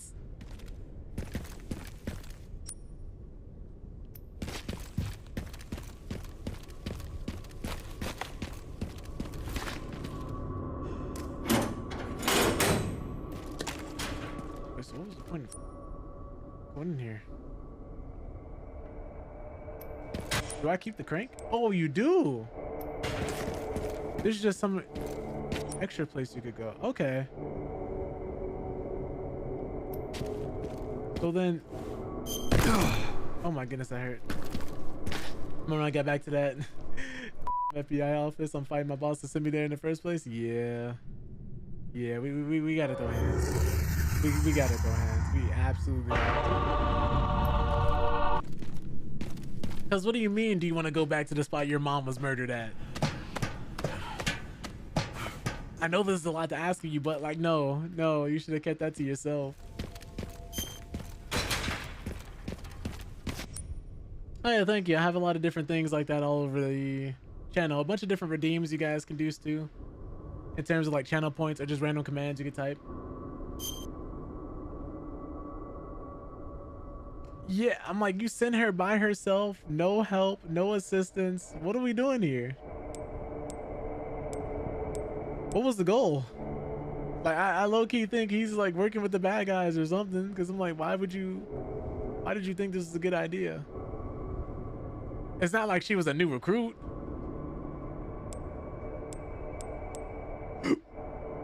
I don't... Exactly. You knew her temperament. You knew she wasn't built for this. I keep coming in here thinking I'm gonna find something different, and I don't, and I get disappointed every time. I have to stop myself from doing that. Okay. So I remember there being a few spots that required cranks, but I can't remember where the other spots were. I could have sworn there was one more. Oh, did I not finish going all the way through here? I don't think there's anything else there though. Okay, so we go through here to get through here, and then we go... I thought I was onto something there.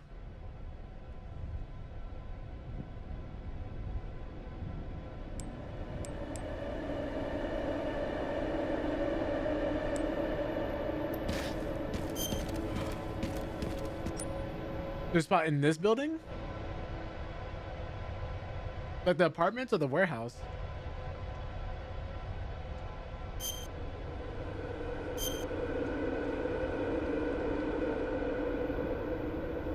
Okay. Oh, geez.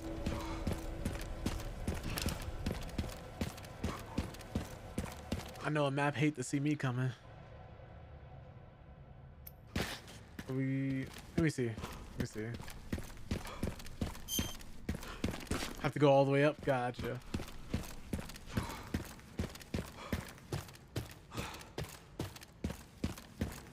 But, oh!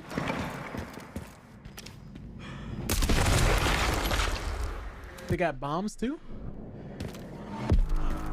I guess I'm going the right way.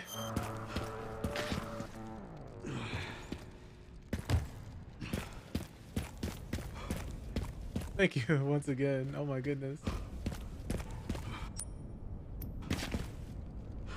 There's a crank slot, but see, this is my problem right here.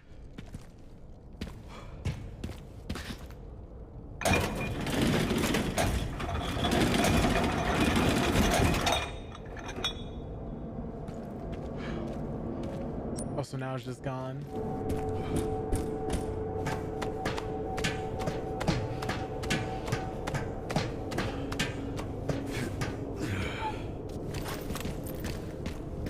One of the parts should be just up here. Okay.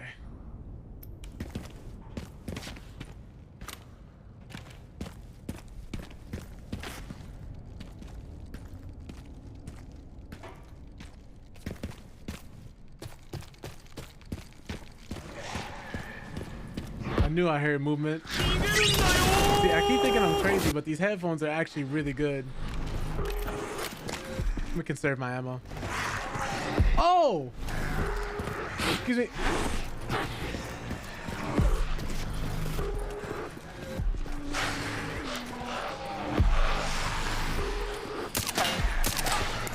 I'm missing the propane! Oh my god. I definitely started panicking.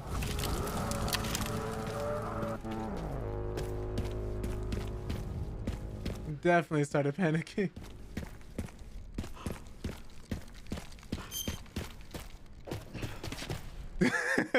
Man.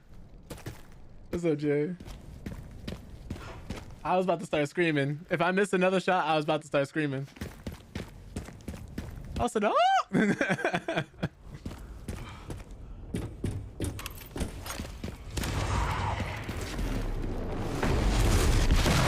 Oh, thank goodness.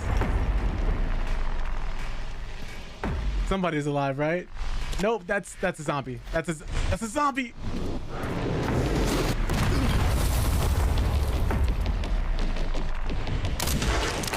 Oh my goodness. What do you mean they remembered how to do that?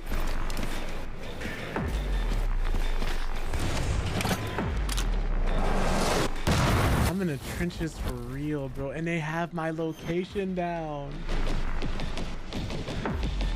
What is this? Could you imagine these military procedures being so drilled in your head? I have to go back. That you get zombified and you remember how to use a mortar?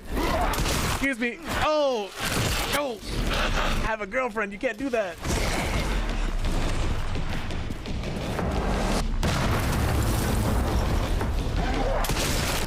What the hell is this? Man. Thumbs up how I've been feeling this whole game.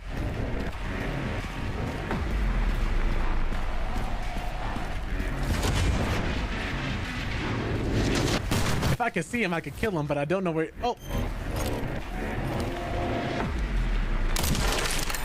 Good Lord.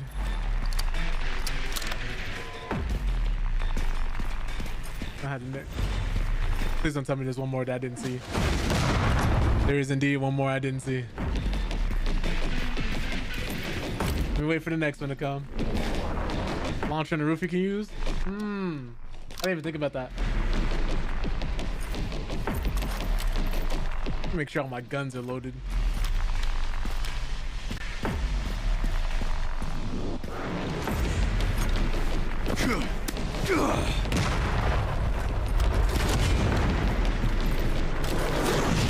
I don't have to. Ooh!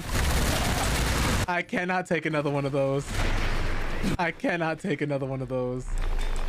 That didn't feel too good. I gotta go. I gotta. No, get off me. Oh my goodness, what kind of sick joke is this? No. No, he's got a grenade. Excuse me. Please. I have a family.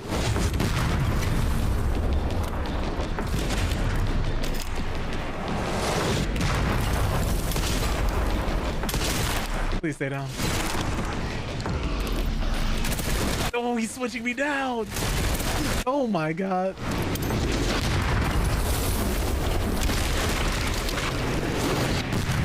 Let's get over here. I want to go home.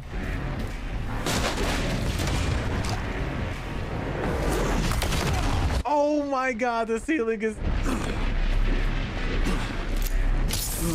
All right. All right. That's that good old American infrastructure at work.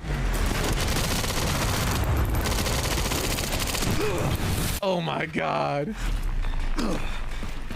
I gotta get out of here.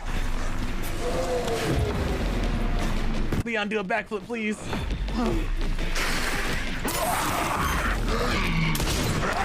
No body armor. It's not even you sending the shots.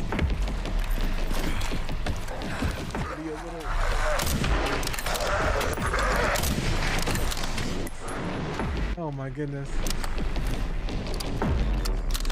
That was a lot more stressful than it needed to be. Everything's okay now.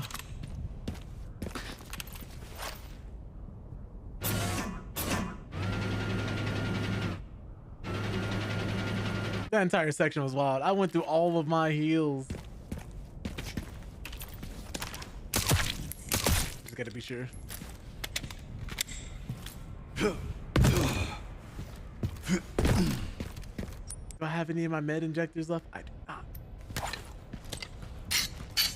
Crazy work. I'm gonna go play some games. I'll have you tapped up. Well, I appreciate you coming through, Icy. Hope you get some dubs. Hope your games treat you well. I'm about to start looting all these bodies. I need something for this. I'm leaving here with something. Besides trauma and disappointment and shame.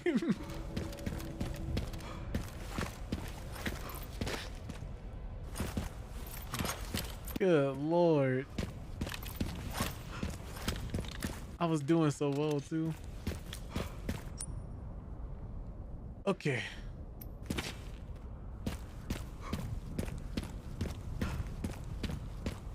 All this for a bomb. I think I've had enough explosions right now. There better not be another zombie up here. You're still dead, right? Cool.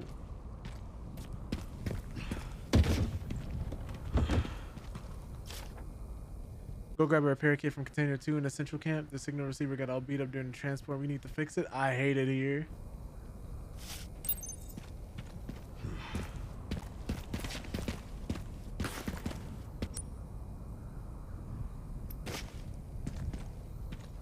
Can we at least take the receiver right now, though? Thank you.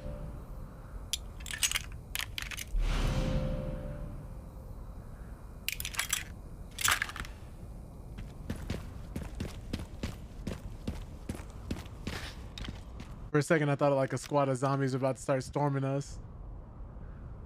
Okay. We have everything we need. At this point, I feel like somebody blows on me too hard, I'll die. I stubbed my toe. I'm cooked. They must have heard me.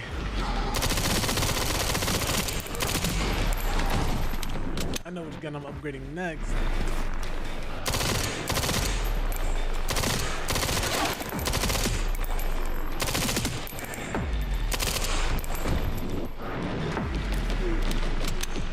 keep checking my back.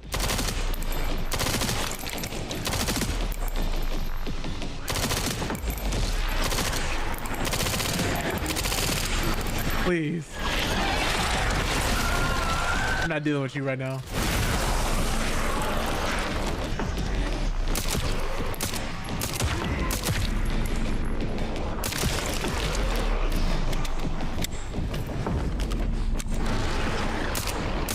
Another one is crazy work. Two. Oh, I was gonna say.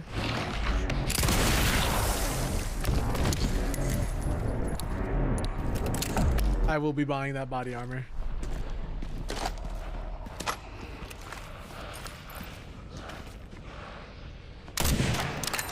Nobody saw that. Alright, y'all didn't see that. Anybody who says so, they're getting banned. Let me stop.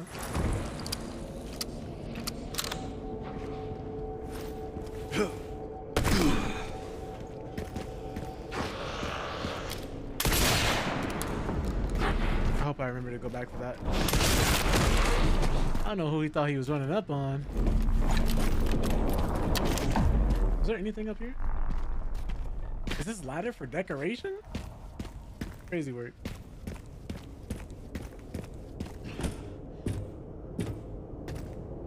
Found the signal receiver, or at least what's left of it. Okay, one component left. By the way, I found some evidence of the Pentagon putting pressure on the BSAA. It appears the North American branch has been moving independently. Heard they had an internal dispute. Think it's related?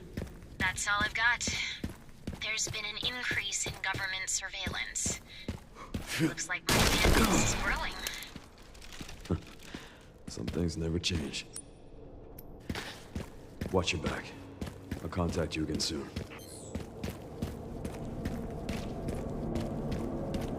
Where was I going with this? Central camp, and then yeah. And the actual detonator together.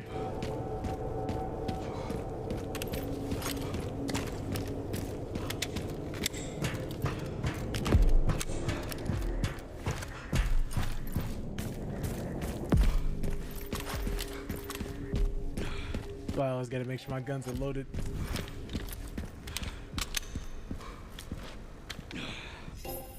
Oh man.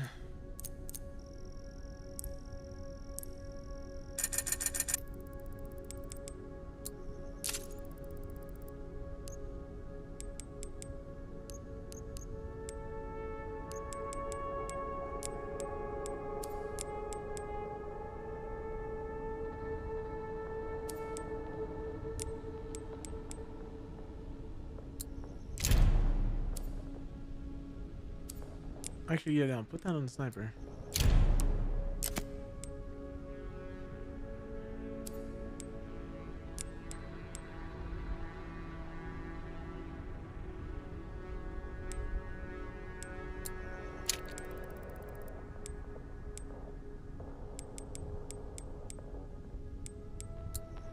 Definitely needs stability for a gun like this. I think we pretty much have all the upgrades we wanted. I meant to save the game.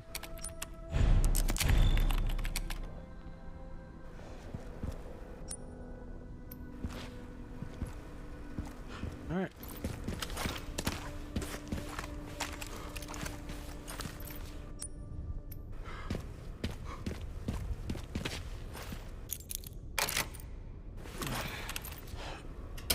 Please don't be a zombie in here.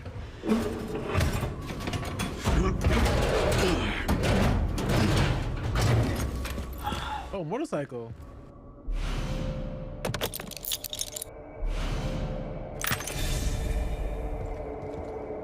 Beautiful. Just need to get through that gate.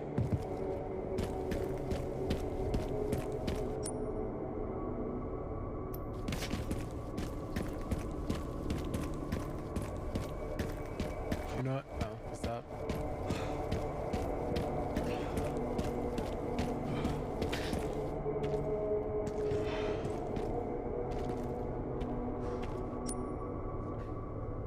There's still somewhere else I have to go to grab the relay? Hold on.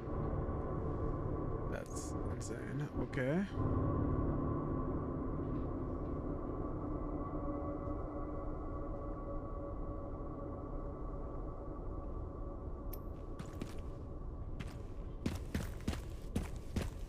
I guess let me go back to where I was.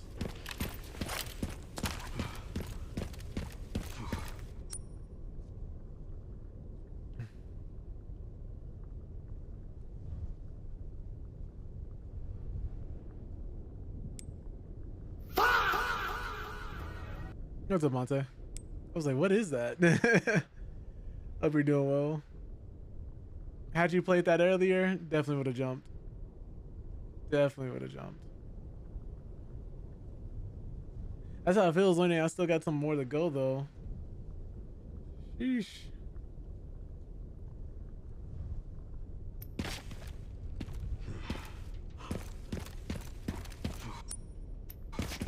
Is there nothing by this door?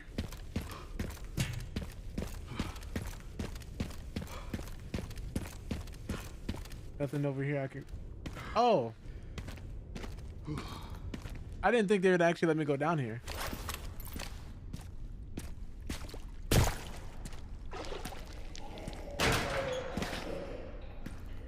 I'm sorry?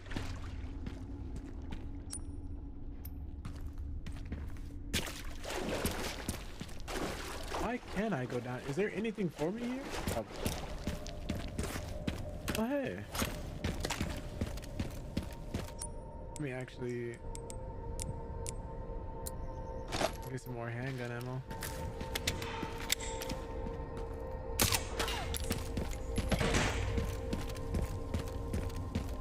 Hey, won't he do it?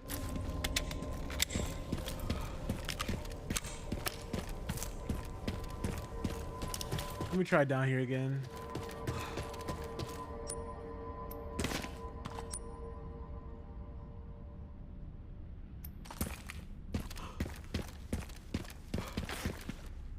Maybe I gotta go back through here.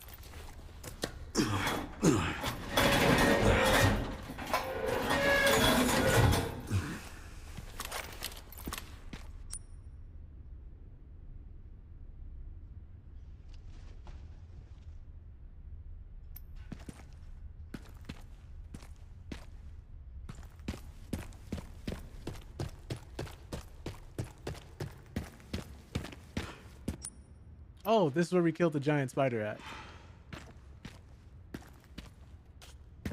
I hope it's not still alive. Can we walk past you? No? Okay.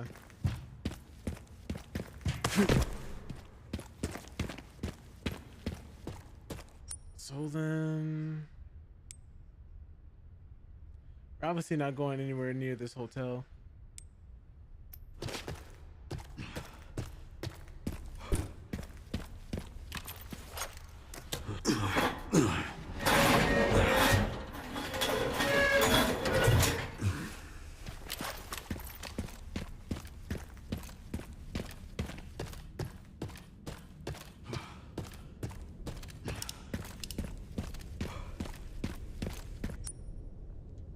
So this means I have to go underground somewhere again, I think.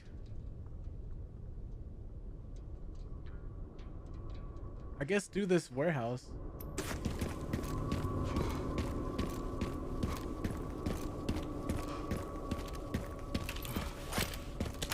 Wish I could run faster. Yeah, we'll go through this warehouse. Maybe get to the... No, we don't. The gas power generators would allow us to get in here. If I remember correctly.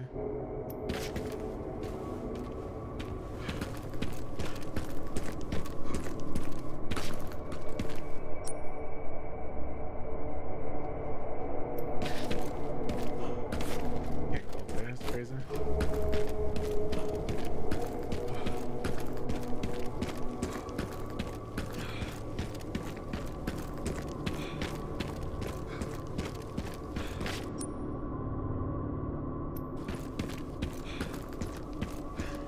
Or could I have gone around and then got it that way?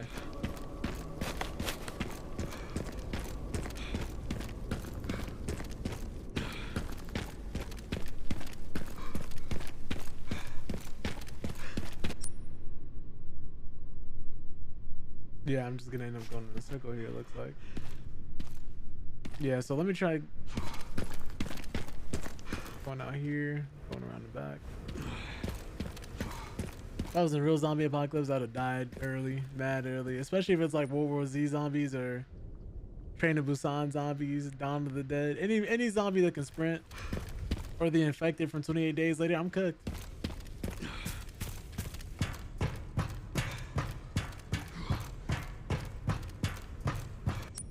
Like, yeah, I'm fast, but they have infinite stamina. They don't get tired.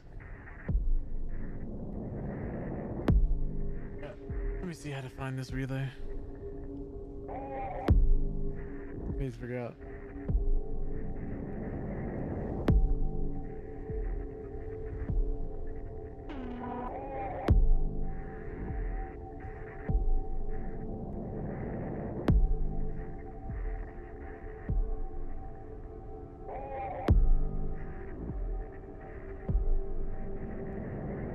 Let me see.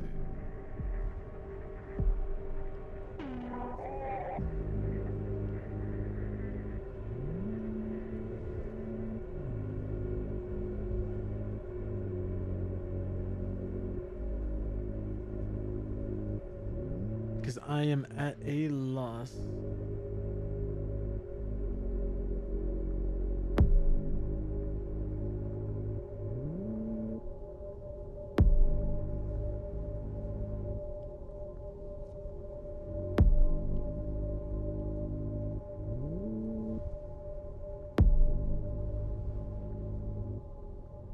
Because we already got the second part. Was I supposed to do something on the rooftop?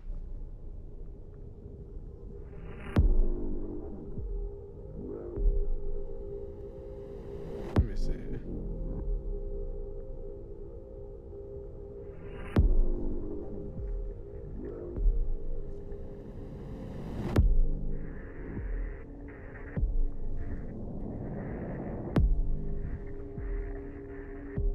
I have to get through this to find what exactly I missed.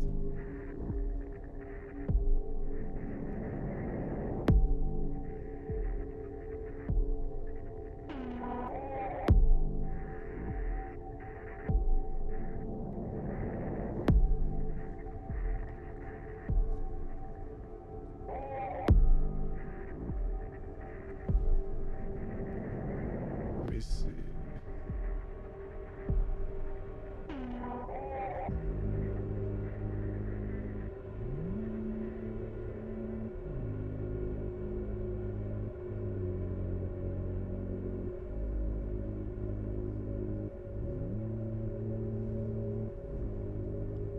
Oh.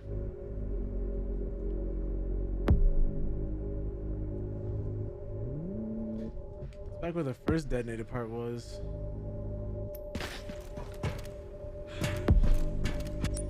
Where was the elevator?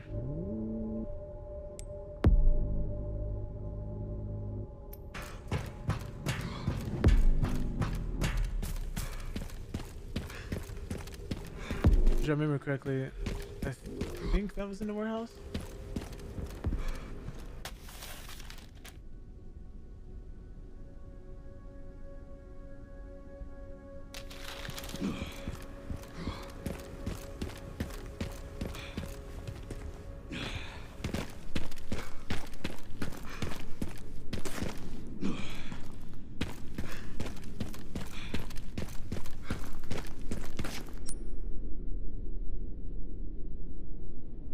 There was an elevator. Where was it? Where was it? Where was it?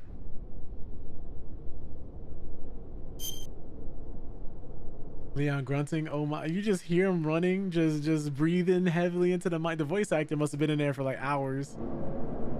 What's up, Dana? Currently googling where to go because I've drawn a blank.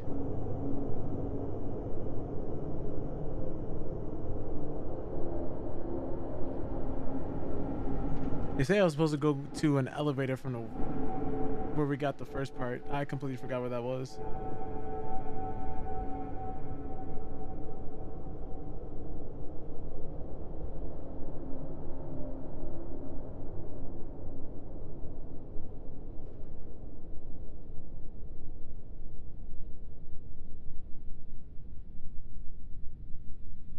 Wait, is this person doing the whole thing? Hold on, let me skip ahead.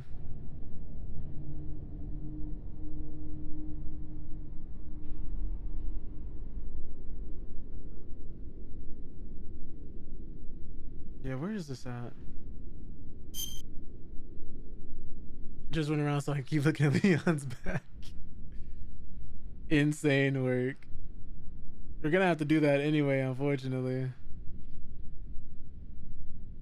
Oh wait, so they went back to Central Camp. Oh!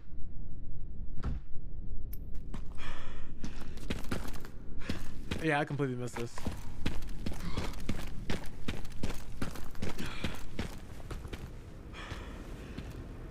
This is why they started doing yellow paint in video games. It's not right here. I just want to see if that door would open.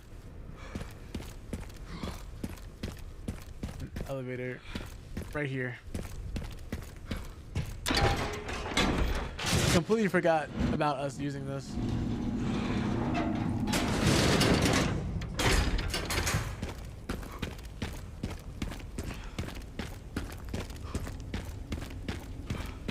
This is crazy, right? They just have him running like this. Okay, so they just want us to go down here. Oh, there's a zip line that was supposed to be set up. If I remember correctly.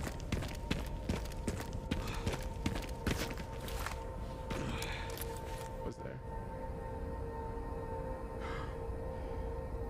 So we've been there to grab that. Next part is somewhere over to our left. They want us to go down here? They do. Okay.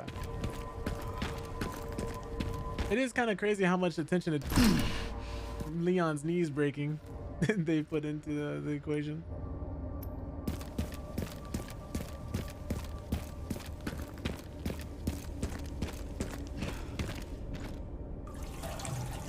It low-key must be exhausting to like constantly do this though. The voice act being out of breath. I'm waiting to see if any zombies pull up.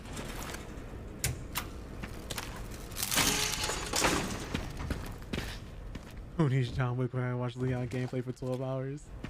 Hey yo. You need some help. Right, I can use that.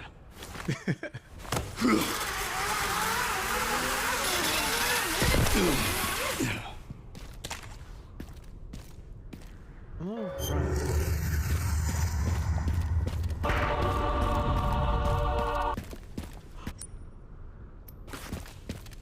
Yeah, scrap. Nice. Wait a second. Okay. What is over here, actually?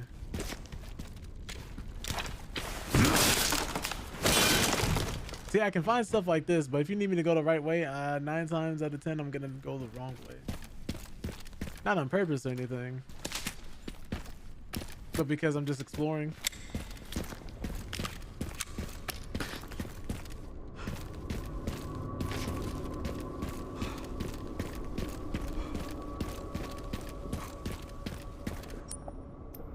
I couldn't imagine walking around here and then cutting yourself on a shard of glass. I think I'd start crying right then and there.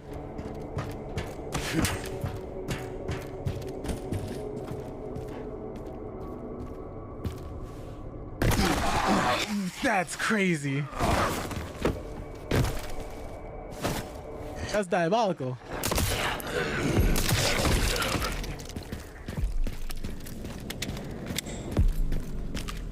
There was nothing I could have done to avoid that. He just robbed me. I knew it was gonna happen sooner or later, but Jesus.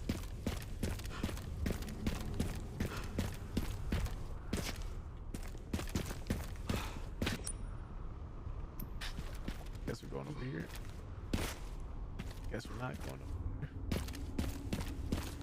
Come on, Leon, use that snatched waist and get through there.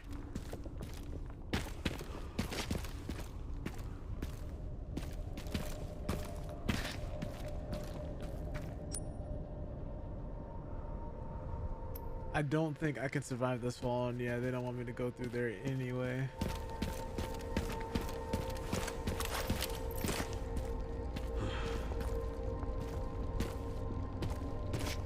path down that way. I guess, does this elevator work? Or was I not supposed to come down here?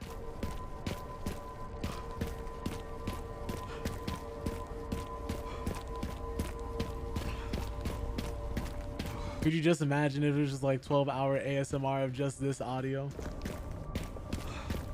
Can I jump through the window? I really can't use this zip line, huh? Well, clearly there's a way down here. They're not letting me use this.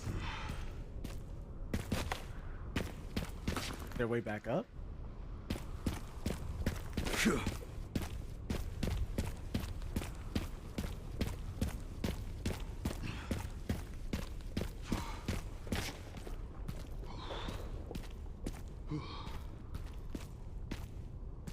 Yeah. So then it's gotta be in this building then. I just must be going the wrong way every time. Have I tried going up the stairs yet? I haven't.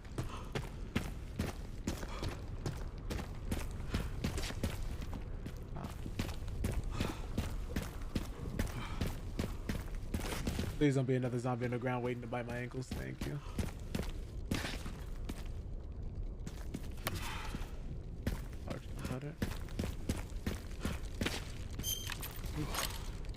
Leon eye candy make up for Grace's nightmare trauma-inducing experience. You know, I keep asking myself, how much therapy is enough for characters like these? So do you think Leon ever goes through and just tells anybody like, yeah, I was infected with a parasite and had to fight 5 or 6 different people who kept trying to infect everybody and they turned the whole town against me? Like I went there and indeed the residents were evil. This man's first day on the force, a whole outbreak happened. He had to survive a zombie apocalypse. Oops. Like that was his welcome party. Was watching his boss get bit by a zombie in turn. I'm sure we're just gonna go right past this little scaffold here, and nothing bad's gonna happen. We're gonna make it across just fine. Yep. Easy. Then we're gonna go through and fall, right?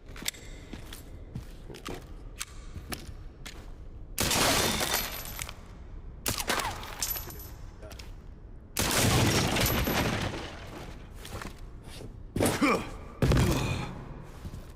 Okay, Leon, I see you.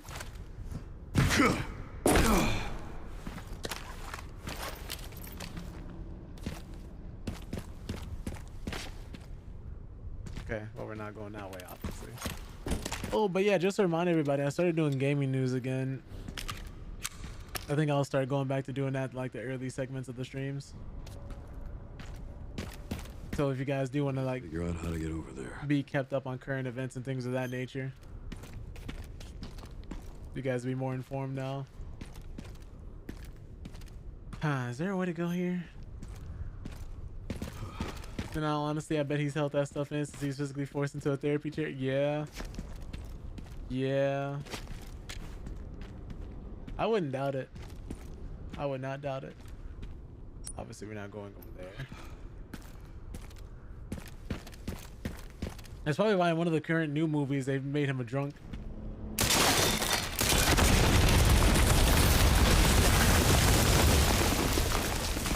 Are we about to do some wall running, Leon?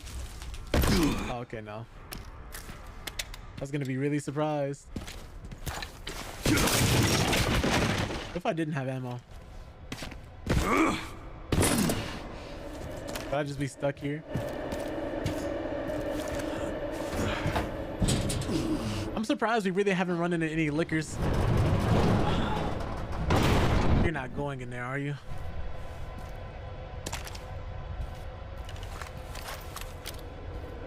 I'm trying to like peek it like I'm playing Rainbow Six Siege because I don't want to just drop in and be ambushed by zombies, but it's probably gonna happen anyway because it's a cannon of. Oh.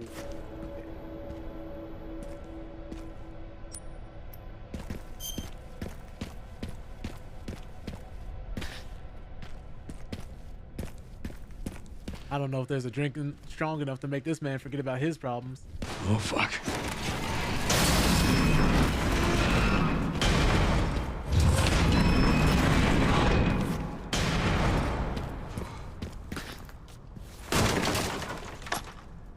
keep in mind, this man has to come back to Raccoon City after everything that happened, so he's got to go alter the trauma. This is crazy.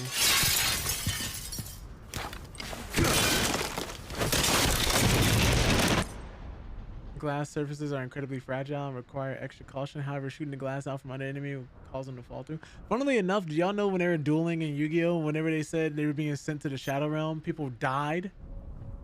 That's how they got away. That's how they got around the ratings for 4Kids. They said they got sent to the Shadow Realm instead. The reason why I bring this up is because one of the earliest renditions of Yu-Gi-Oh was them dueling on this glass panels like this, and whenever they died, but whenever they lost, they would fall through the glass and die, is what I meant to say. He fell every way but backwards. Okay, that's fine. Yeah, that was like one of the earliest seasons. I think in that early, it was supposed to be a bunch of different games, right? Not just card games. If I remember correctly.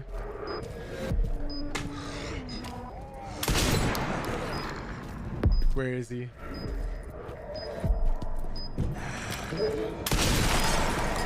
No, he's right next to me.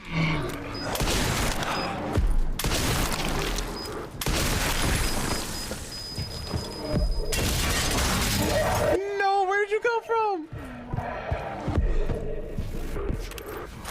Ooh.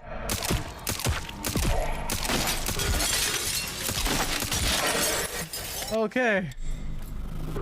All right, we're all fine here. We're all fine here. Never panic for a second. Never panic for a second.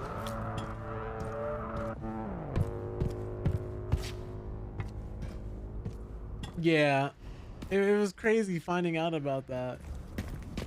Because I'm like, that would have been a crazy show. I don't even know if it would have took off the way that it did, though, had they not doubled down on the card section. Oh. Oh my goodness. Oh my goodness. His aim is better than my teammates who are human in most games I'm playing. Oh my god.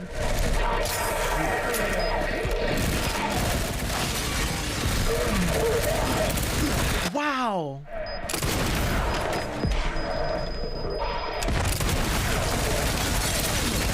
Oh my goodness.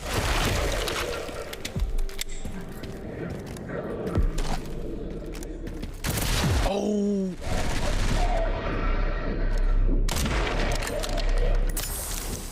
Jesus.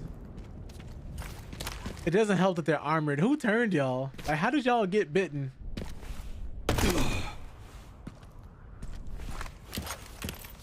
I'm just trying to figure out how they're more effective dead than they were alive. Detonator parts. Oh yeah, they.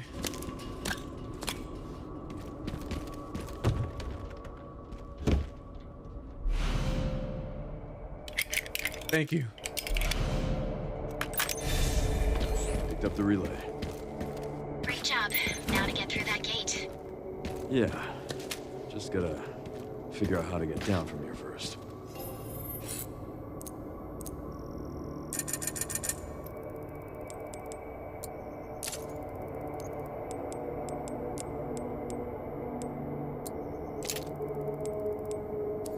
Okay.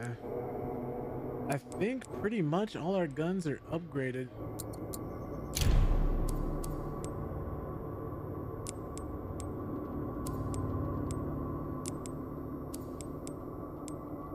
Yeah, nothing left to add, really. Nothing else to buy, nothing else to fine tune. We're fully upgraded.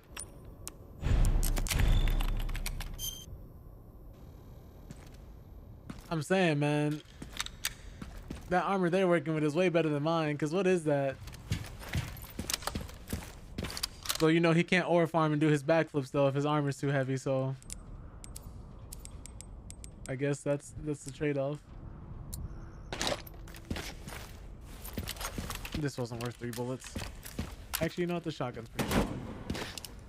It'll start showing its value really quickly.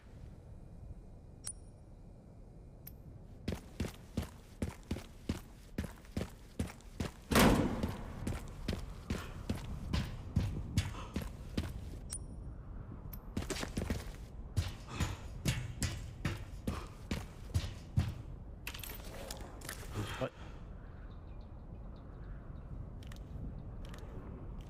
That'll get me down. Oh. Oh. More friends?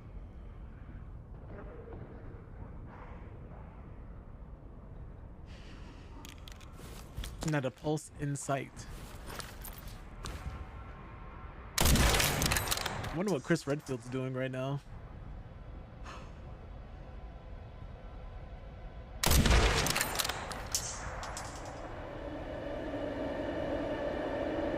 There's another zombie I'm forgetting about. There you are. Look at him standing nice and still.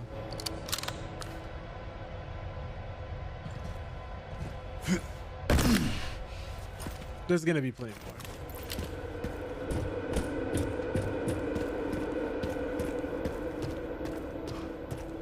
What's crazy is how long will they survive like this? Like, why are they still able...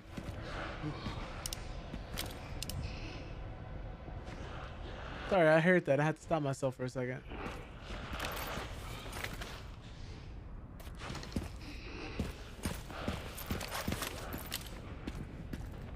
Whatever that is, it sounds horrifying. That can't just be a regular zombie. It's not.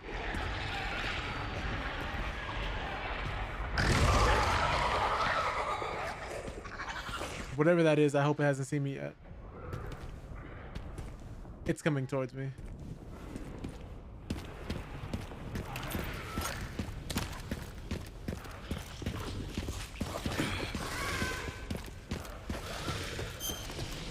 It's just a baby? I'd hope not. For the love of God, I'd hope not.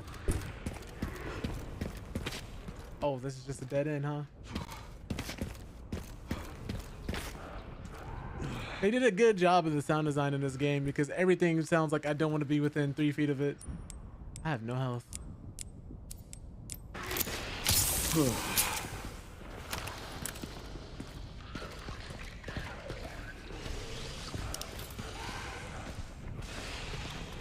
I hope it's just a blister head and I'm just overthinking. I really hope it's just a blister head and I'm overthinking. Please just be a blister head.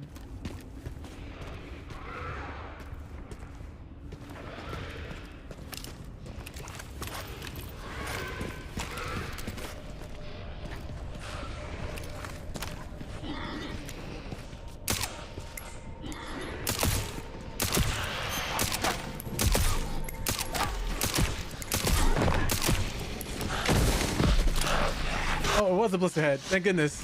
Why'd he do it? Why'd he do it?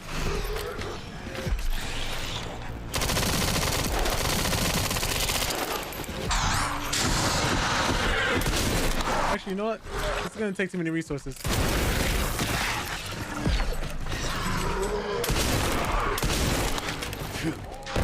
Oh my goodness. Why are y'all down here too? Oh!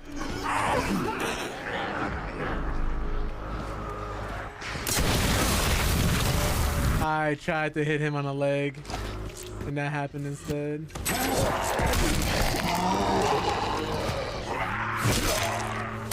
Oh, yeah. The fact that we're actually gonna have them be developing Subnautica 2, I actually read that earlier. Yeah. Really happy about that. I can't believe the CEO of Crafton tried to use ChatGPT to get around paying his employees. That's insane. I was like, yo, what the hell? And they caught him. And they caught him doing that. Like, did you think you weren't gonna get caught? What was the plan? And why was it working?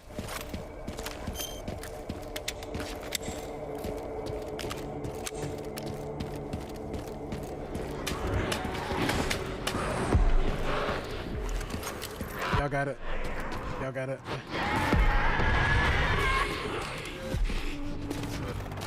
Come here.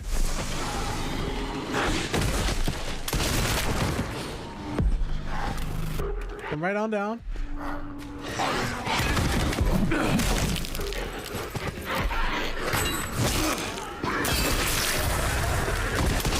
No! Hands off me! I'm taking...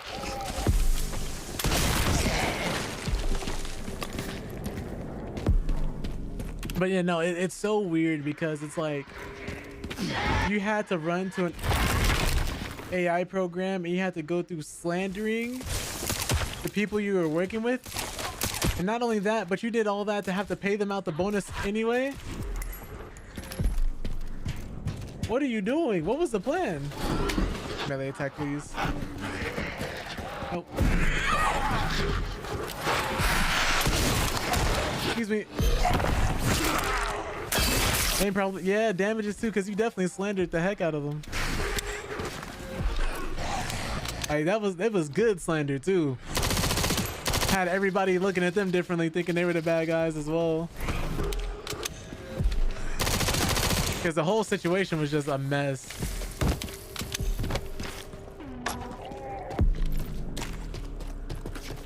I can imagine being the person working for them though too, because you don't know if your job's at risk. Especially how unstable the gaming industry has been currently. Yeah, no, you don't know if you're cooked or not.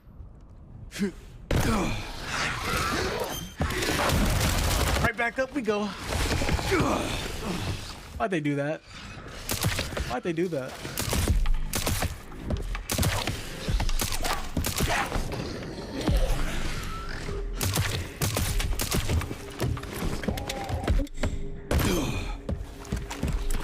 Let me go create a new high guard. Right.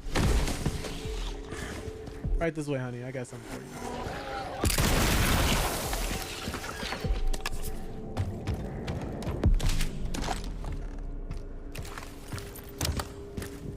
I mean, the sad part about High Guard is, had they just released that game and did some public tests, that game we would be talking about it way differently now. Well, had they done that and also not unveiled it at the Game Awards as the final game, that would have been better. I have, excuse me, a decent chunk of bullets for that. I want more shotgun bullets. I need more shotgun bullets. That is actually my favorite gun to use. Do I have any more scrap? I do. It's so weird to me because they responded to a lot of criticism and feedback so quickly that I'm convinced had they just stuck with their original plan, because they wanted to shadow drop it. They wanted to shadow drop it. Yeah, and Jeff gave them that slot for free. What they should have done, unfortunately, is told that man nah, because it wasn't in their marketing plans. And then had the game kind of come out in the middle of the game show, the Game Awards, and then shadow dropped it like they planned. But because they unveiled it at the Game Awards the way that they did and then didn't pivot the marketing at all, the internet formed their opinion about the game, and we all know what happens when the internet forms their own opinion about something. People slandered that game so fast, and it wasn't bad. It wasn't bad. People compared it to Concord a lot, but I'm like, it was a better game than Concord. And I'm someone who liked Concord. That's a game I actually think deserved a better chance, but of course, you know, to each their own. Were these great games? No. But were they as bad as everybody said they were? No. Plus, at least they had an interesting world going on as well. I don't remember if this part was true or not, but I know a lot of people had said that there was only one person working on the character designs and that she had less than a week to actually develop a lot of the designs, which is why some of them look so generic. If that's true, I feel bad. Because there was nothing she could have done. Oh wait, hold on. Which way do I want to go? They're better than the day before? Absolutely. But the day before, they tried running a vaporware scam to make people buy in and try running off the money, and Steam didn't let them. You know what's funny is, I think 2 days after they shut down that game, I was streaming, and then somebody came in and was like, man, I hope they fixed the game. I said, oh no, brother. They took your money and ran. I felt so bad. Because, like, it's not funny, but out of all games, I'm like, if you thought they were going to turn it around, nah.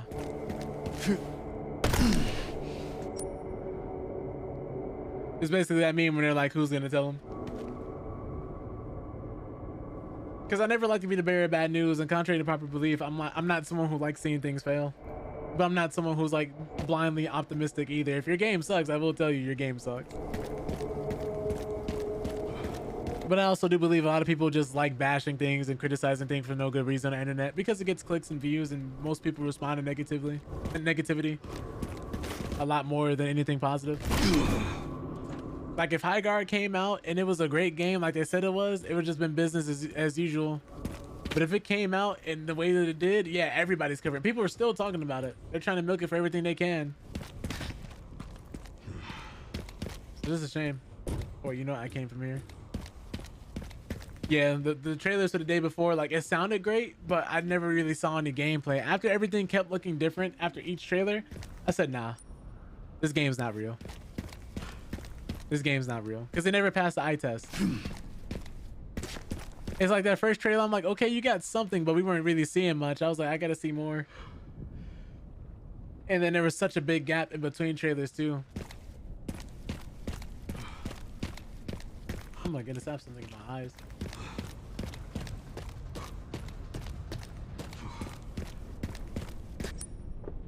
What I want to see is, do I just shoot this barrel and then hope it drops? Is that what we're doing here?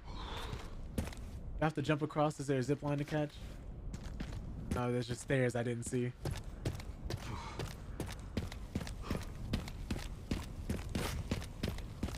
So I'm assuming we're gonna go all the way up here, jump across, and then be fine. Oh, it reminds me of that game Ashes of Creation as well. Because I don't know if y'all heard about that, but that was supposed to be like the new MMO everybody was placing their hope in.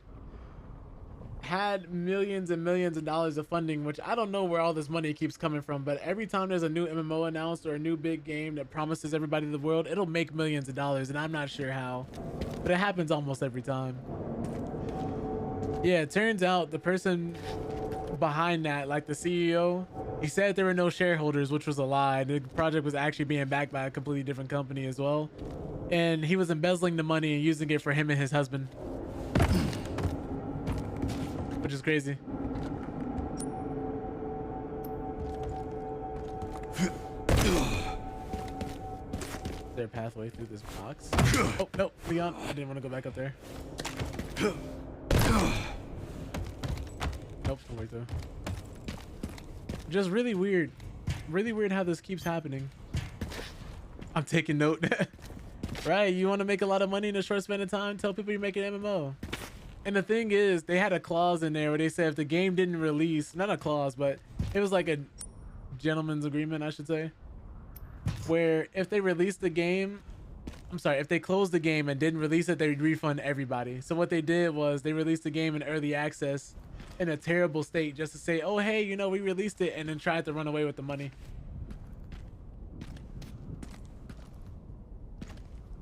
Why can't I just drop off here? And why does it have to be here?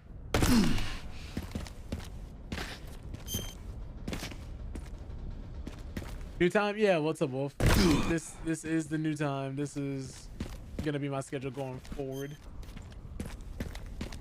This is easy. I was about to start crypto grifting. Hey, honestly, there's still people falling for pump and dump schemes. A streamer I was watching said, who was really popular, said another popular streamer kept trying to come up to him and offer him to rug pull his audience. Cause he's like, yeah, man, I made $60,000 doing this to my audience. You had a way bigger one than mine. I'm like, this is insane. Like, these people have no integrity.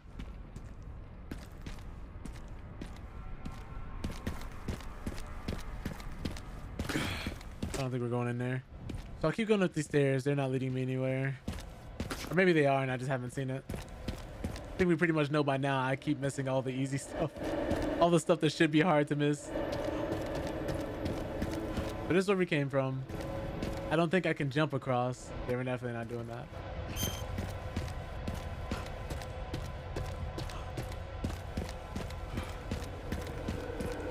But yeah, it's wild how many scams, how many grifts, how many people just kind of come in being disingenuous on the internet and just making money. I'm like, man, I'm about to start lying to people. Like, it's not hard. You know how many old people are still falling for phone scams? I could be dropping Wilt Chamberlain level, like Wilt Chamberlain numbers, going crazy. It's insane. How many people just filling out information online and just giving out information because you asked for it? Like I was at work and somebody tried giving me their social security number one day. I said, bro, what are you doing? I was like, I didn't have to ask for it. Like, it's easy. If you're someone with no morals, you could be really making a lot of money right now. Now do they get absolutely decimated by scams? They do. These are the same people who tried to pull themselves up by their bootstraps. I'm like, I know.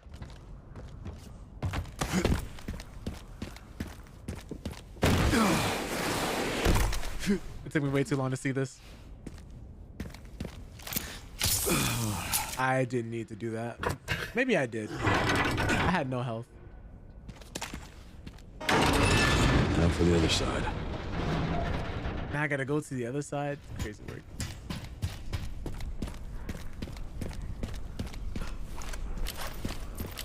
I'd rather not go down the creepy hallway. But you wouldn't believe how many people like go through Cash App and being like, oh, they offered me $1,000. How many people still fall like for the Prince from Nigeria scam?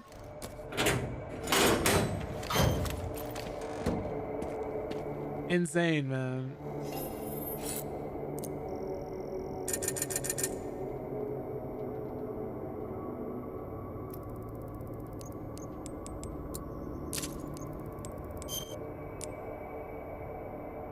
You say you have no health, don't get me killed. What's up, Leon? My fault, OG.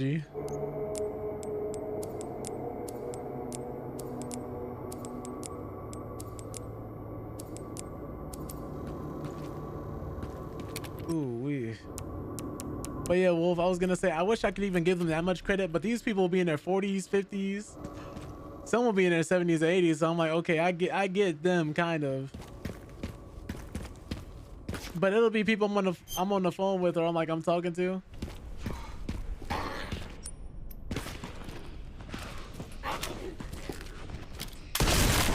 I'm definitely wallbanging that, man. This is on a decline, so there's definitely gonna be somebody below me, right?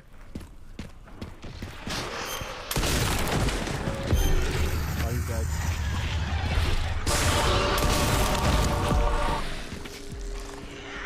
Another one of these, huh?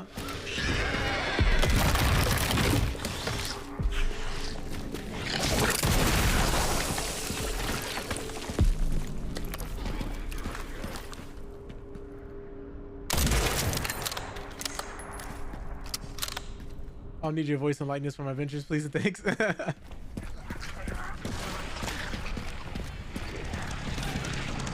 Somebody has a chainsaw.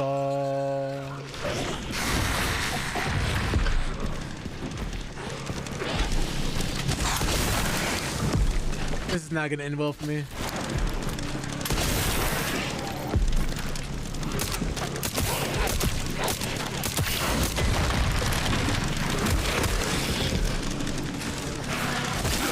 I don't know where he... there he is. You had to wait till I used up all my good ammo, didn't you? Man, he's got help.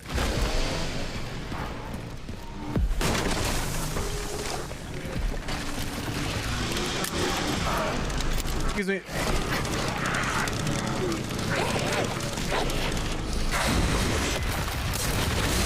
Excuse me. Excuse me.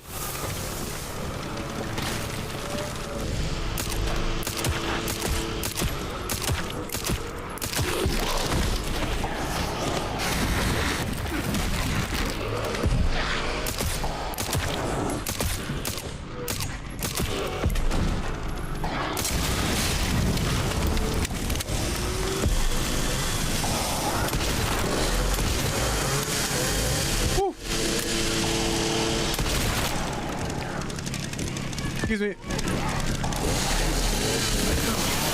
All right. Perfectly planned.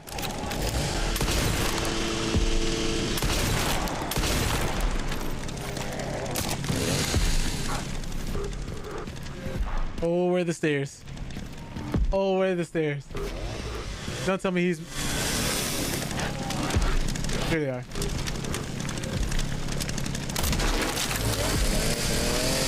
All right, we're running.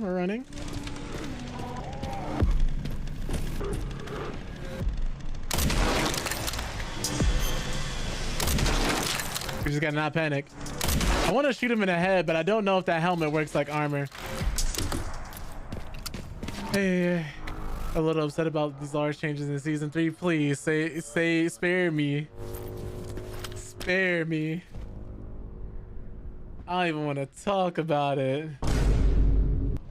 Back to basics? Nah.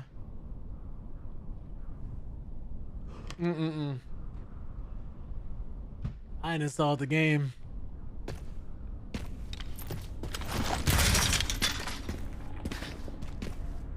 I said I'm not dealing with this. Like, don't get me wrong, I love me some Tekken.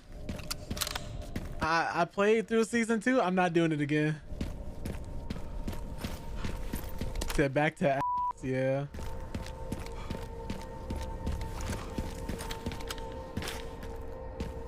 All bad, man. It's all bad. I'm good. I don't know what you mean though, Leon. But nah, man. Like all the changes, the bugs they brought back. I said nah. They're not listening. They're not listening. That's all I got from that patch is they're not listening to the fans and they're not even taking their criticisms and considerations into account. It feels so weird. It's like there's a big disconnect somewhere and there's so much confusion because they gave some great nerfs and then buffs no one asked for. There should have been buffs nowhere near this patch. But again, don't get me started. Do not get me started.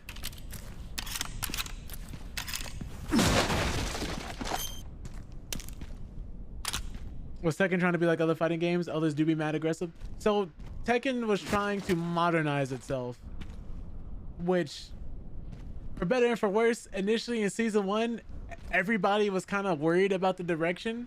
Rightfully so now, right? In hindsight being 2020 and all. But at first, people liked season 1. They said there were some changes they could have made to make it a great game because it was really good. Tekken 8 season 1 was really good. Honestly, a lot of people ended up taking it for granted what we have now. But no one could have predicted how bad things would have gotten. It was like with the heat system, with how aggressive it was, people felt like they didn't have as many defensive options as they would have liked. So they were seeking some form of balance because the game felt highly unstable. These are the same opinions people were... By the way, what's up, Aruka?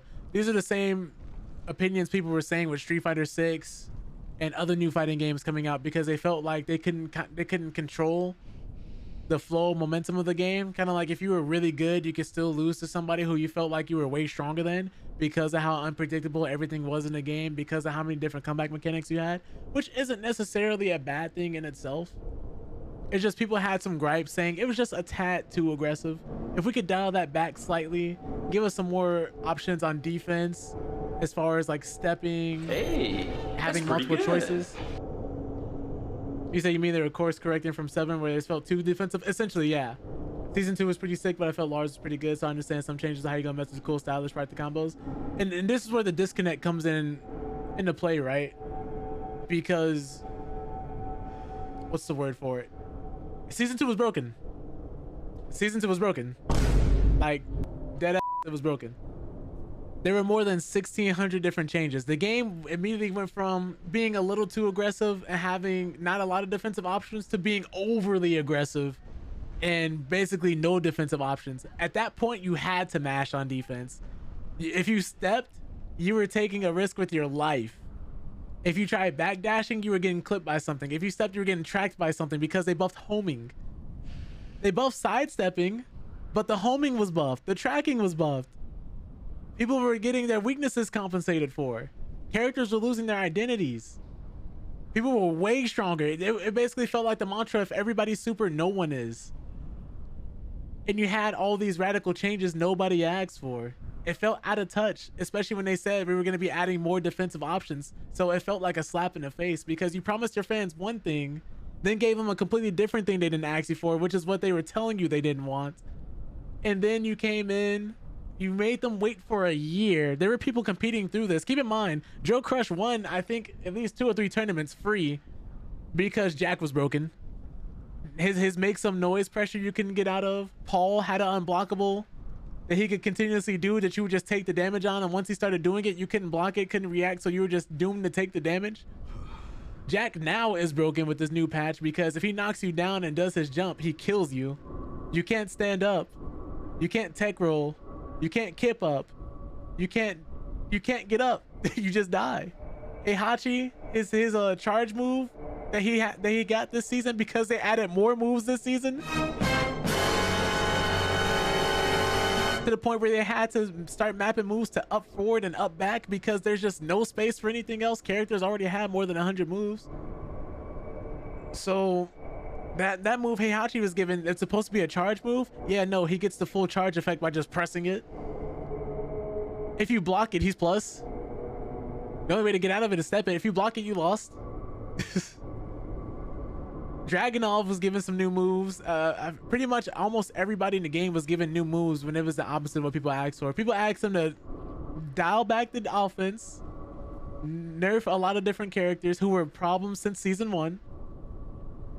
And they said, okay, back to basics. We'll fix it. And then they proceeded to buff characters who got nerfed to compensate for the weaknesses. What are we doing? What are we doing? And you know what? The worst part about it is after they make big changes like these, you have to wait a year. It's unbelievable. For any type of... This patch is so bad, Joker retired. I repeat. This patch is making pro players retire from playing Tekken.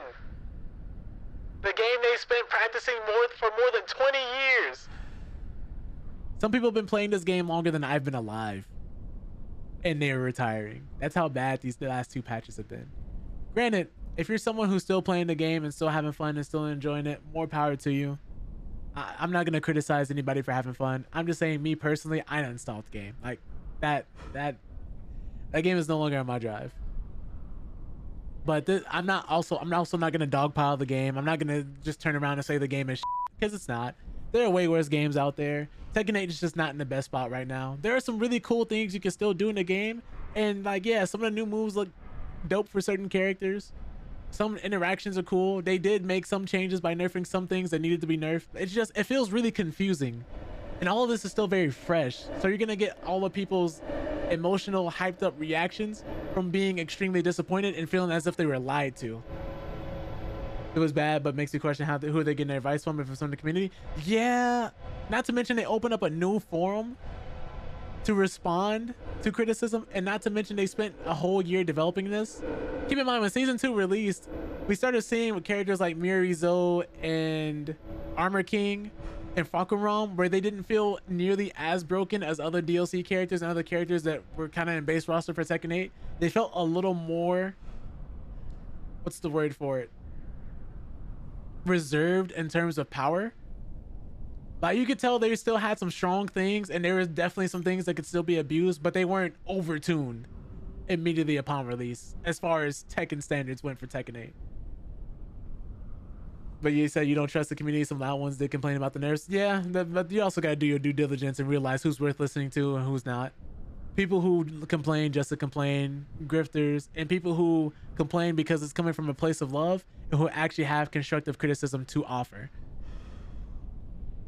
That's always an important part too, which is one of the reasons why they stopped looking at the Tekken 8 report thread on Twitter, because people were just using that thread to complain and just post whatever. At least having a separate forum this way gives them a chance to have better dialogue with the community and take some form of feedback that way. It's just now where the game is at and what they're doing, it just hasn't been the best. Like, I love Tekken. I love fighting games. Tekken isn't the only fighting game I play. Like, I play King of Fighters, I play Fatal Fury, I played Soul Calibur, played Virtual Fighter, played Bloody Roar, Mortal Kombat, Injustice, like all these different 2D and 3D, Dive Kick, all these 2D and 3D different fighting games, even the poverty ones. Like, I played a lot of Blaze Blue and stuff too. Like, I'm someone who's didn't really get hard into fighting games until the modern era. So like around 2017 it was when like Tekken 7 was like in season 2. That's when I really got into fighting games.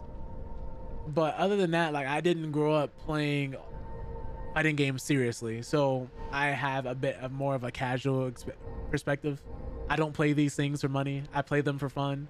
And right now for me, I'm just not having a good time playing Tekken. I haven't been for a while. The online experience just for me has not been great. Whenever I'm rank matching, whenever I'm trying to find stuff, it just wasn't the best. Like when the game dropped and halfway through season 1, even a little bit of season 2, I had a lot of fun. It's just, Hopefully this thing's still... I don't enjoy the game anymore, and I'm not going to be one of those people who forces himself to play something he doesn't like. Nor am I going to sit here and bash the game, because I'm not going to act like I wasn't out here saying how much I love Tekken 8 and how enjoyable the game was. How much of a good time I had. Like, I don't regret that. I don't regret the time I put into it. I don't regret the people I met playing it. It's great. It really makes you wonder if they're just going community like this, likes this, let's stir the pot. 2XKO3. Oh yeah, plus we still have great fighting games coming around the corner. We still got 2XKO. We still got, well, 2XKO is here. So they're dropping an update with Akali and a few more characters, so that's dope. Invincible Versus is right around the corner. Marvel Tokon. There's one I'm missing. There's one I'm missing that I was really looking forward to. I cannot remember its name. Marvel Tokon, Invincible Versus. I know some people are still looking forward to Virtual Fighter. I am as well. I just want to see more of it. Apparently Sega made an announcement last year that they were going to be dropping some sort of super game in March. We'll wait and see if that's a thing. I thought I saw a zombie walking in. Oh. Oh. Sir. For one person only.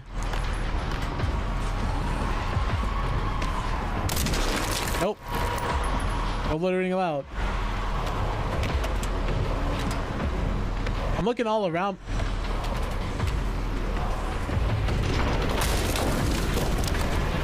Crimson Desert's releasing soon. Oh yeah, the Avatar Legends fighting game. Yeah. Looking really good. That's the game I'm super excited for as far as versus games. That and Invincible Versus. Marvel Tokon, I think it's going to be great because they're actually responding to feedback. Like, that game isn't even out yet, but just from the 2 beta tests alone they had, they were asking people things in the survey like, is this game boring? Do you find it fun? What can be changed? And they actually responded to the feedback and let people do a lot more of the cool stuff. And yeah, that new Avatar movie will be with them as young adults, yeah. Or I think as adults. Because I think they were already considered young adults technically. But yeah, if that's the one you're referring to, they are releasing a new Avatar animated movie that's going to be great. I think it was originally supposed to come to theaters, but due to the streaming services, oh, life can be cruel. They're going to, instead of them releasing in theaters, they're having to direct the streaming. Which is another thing too, which is why people were so afraid of Paramount buying. Oh my goodness. What is it? Paramount buying out Warner Brothers, or Netflix buying out Warner Brothers, because the concerns are right. If a company can release a movie you really want to see on a streaming service instead of in theaters, Lucky day. they will make you go buy that streaming service instead of letting you go to the movies to see it. There's a lot happening right now. But yeah, that Avatar fighting game I'm really excited for. Your hands off me. Oh! Please. Oh my God, I gotta go.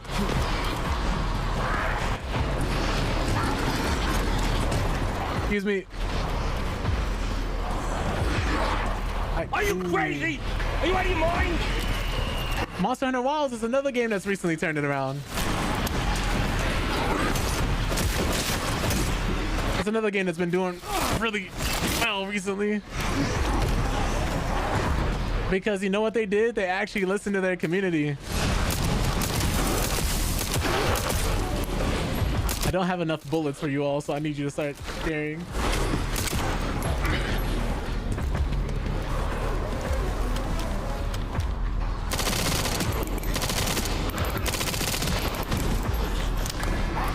Leon, I need you to reload.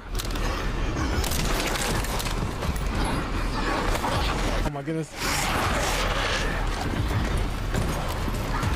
Was that not, were those not shotgun shells I picked up?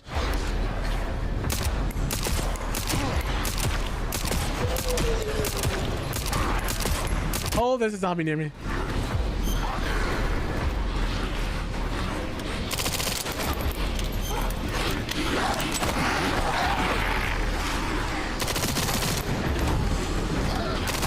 Oh my God.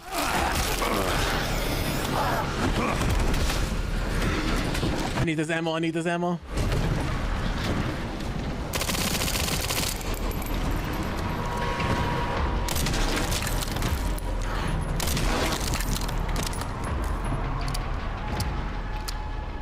Yeah, but yeah, I heard nothing but good things about the Monster Hunter DLC that has been dropping.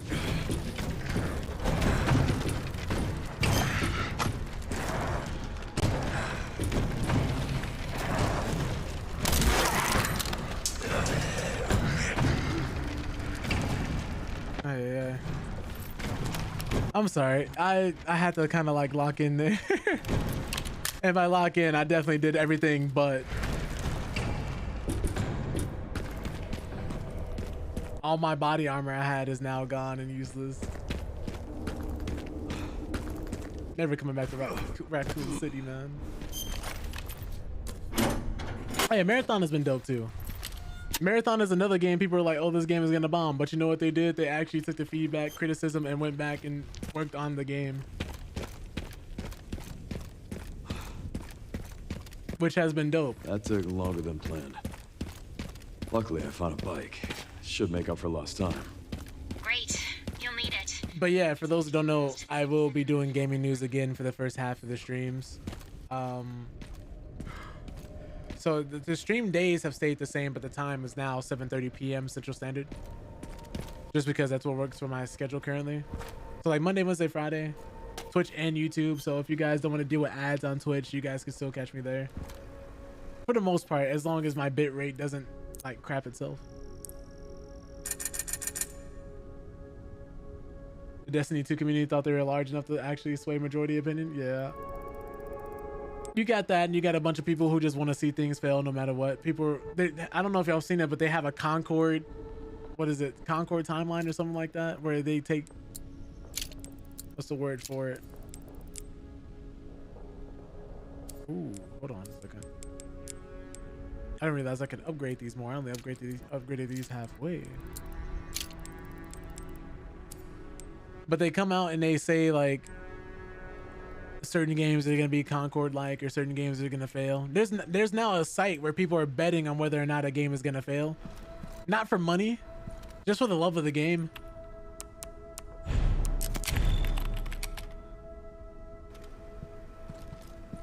Like these kids, y'all can't be serious.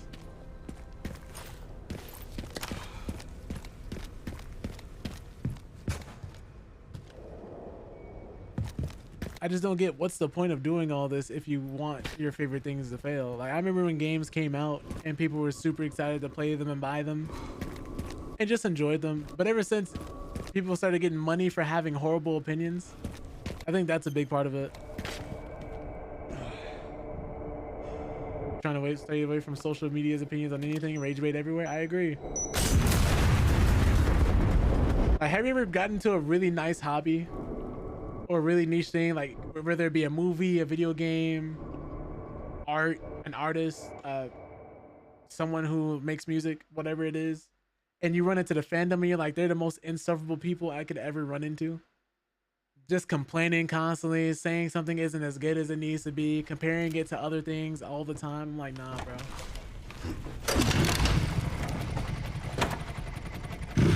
I don't have time for this. Like, I may not like the state of Tekken right now, but you're not gonna catch me on Twitter saying how much this season sucks without offering anything constructive or anything the devs could have done better or something to be added.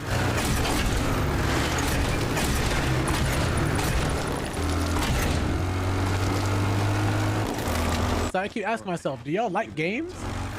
Good to hear. How are the roads? It's like when somebody who's married tells me how much they hate their spouse. I'm like, why did you marry them? If you hate this game, why do you keep playing it? No one's holding you at gunpoint. Oh, Lord. Sir, you didn't need that. Pokemon fans like that, you're right. Oh my god.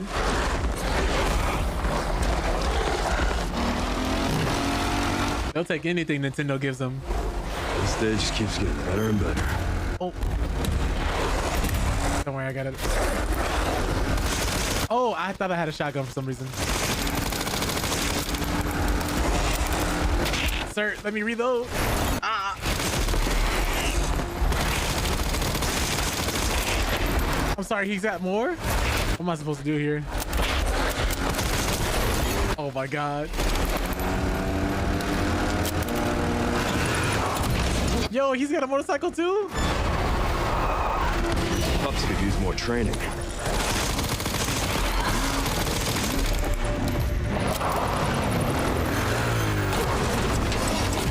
Some people enjoy Pokemon games, but people on social media want people not to enjoy it. Yeah.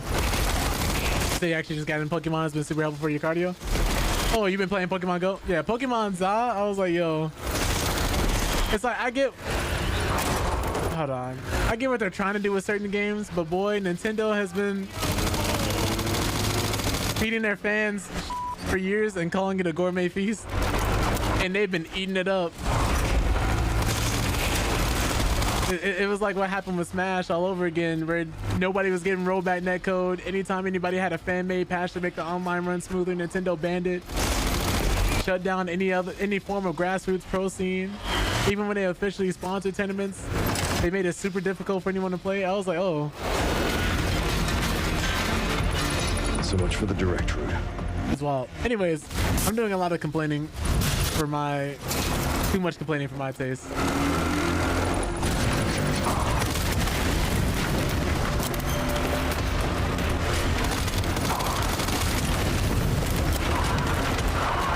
But I'm assuming you've been playing Pokemon Go, Wolf, which I'm glad you've been enjoying that.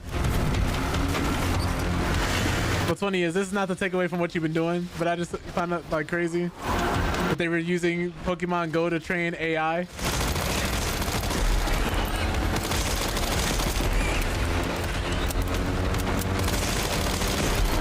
Like the entire time, that was what it was primarily developed for, not to just be a game, but to train AI so people could look at landmarks, different layouts in neighborhoods. Seriously. And then sell it. Use it to train their own AI. I said, that's crazy.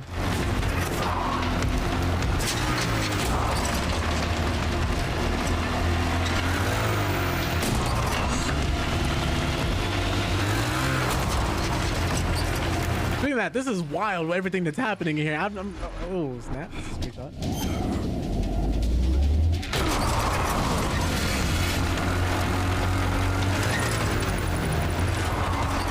This is such a sick section, man. Oh, I'm actually driving the motorcycle now.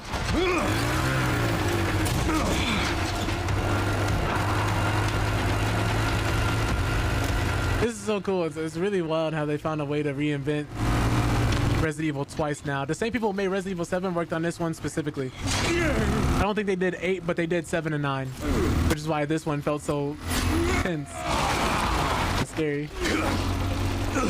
I've had enough of you! I know the feeling!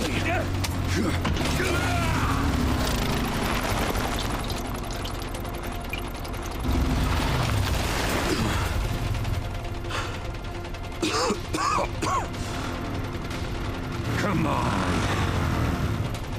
But that's interesting. I completely forgot about that, Wolf.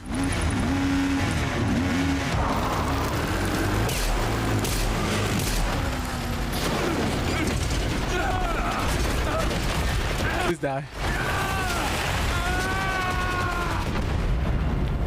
I didn't see a body, so he's still alive. This is Resident Evil after all. Leon, you gotta go down there and look for yourself. Should have worn a helmet.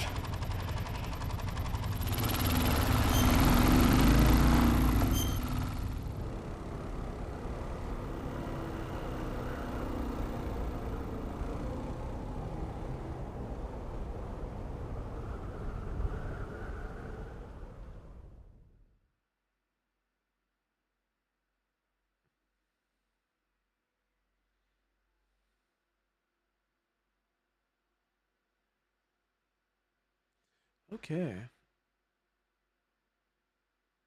So where are we going now?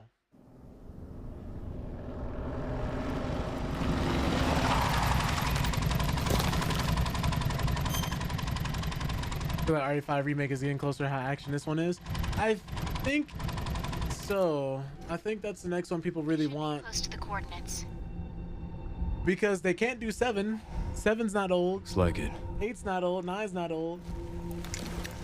5 is the one people have been begging for. Take a look around. People want to see Sheva again, so this would be a great time to like do a Resident Evil 5 remake, especially since people have been asking for Sheva to come back, and the voice actor for Leon also wants to see Sheva again.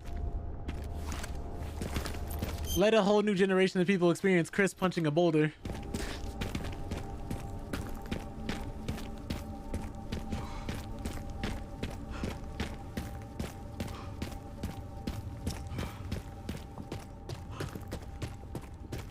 Yeah, I wonder how that co-op is gonna look and how that's gonna feel. I wonder if they bring back the mercenaries mode. I'd love to see that. I'd absolutely love to see that. I think they had it in Village and a few others. Sheva. Oh my goodness, man. Chris. Just them yelling each other's names over and over again. Is this RPD? It is RPD. Can't believe it's still standing.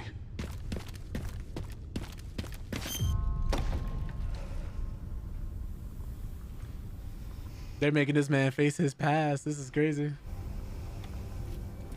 I was never in horror games like that. Ooh.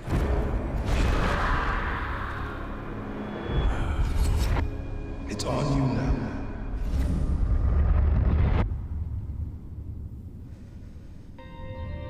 I'm trying to think when I made the switch. I think when Outlast came out, I started diving in and playing a lot of them. Well, no, actually, it's been longer than that. I've been interested in horror games for quite some time. I just wasn't always interested in playing them. I think playing them has been a fairly recent thing for me.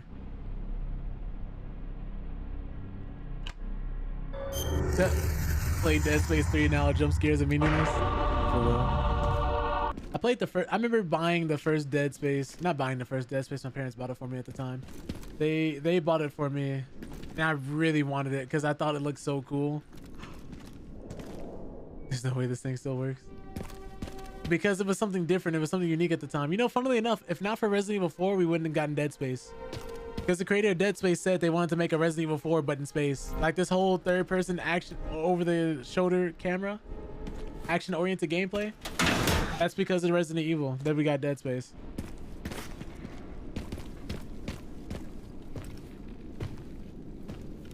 They wanted to make a Resident Evil in space. Sherry, I'm in RPD. Are you crazy? It's Are you out of been a your while since mind? I've been back there. Yeah. Wait on me, Wolf.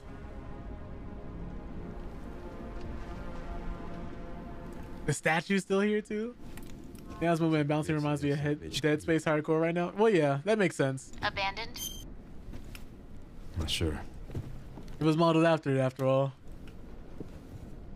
Well, Dead Space being modeled after Resident Evil, after all, so it makes sense. He's literally the direct inspiration for the game, so it makes sense. They even still have the welcome streamers up. I'm surprised these survived. Well, I guess this goes to show you that it was hit by missiles and not nukes.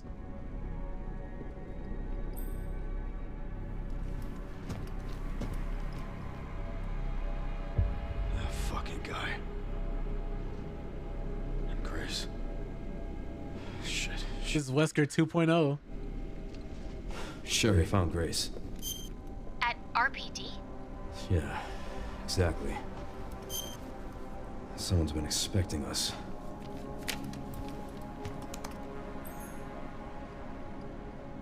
Got a lock on our location.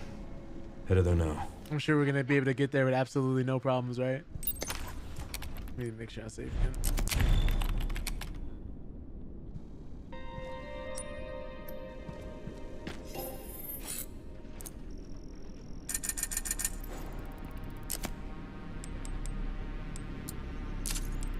Buying a med injector. Buying all the ammo they'll give me.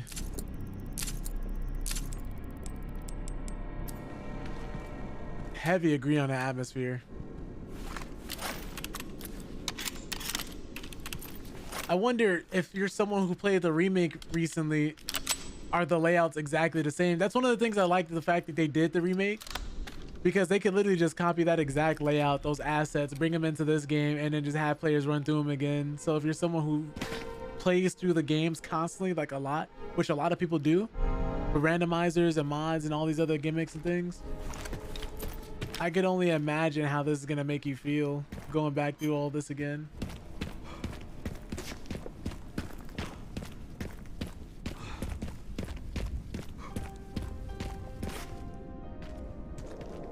That was a weird puzzle. Some nods and references back to it. I don't imagine this section of the game will be very long though compared to everything else. I do imagine there will be zombies in here though, because this place could have been fully cleared out. Hey, Lieutenant Brenner. Appreciate you, Wolf. I hope you enjoy the rest of the evening. Hope you get some good sleep. Kennedy, reporting for duty. Keep forgetting Leon started. I want to make sure I get all these collectibles. Yeah, okay.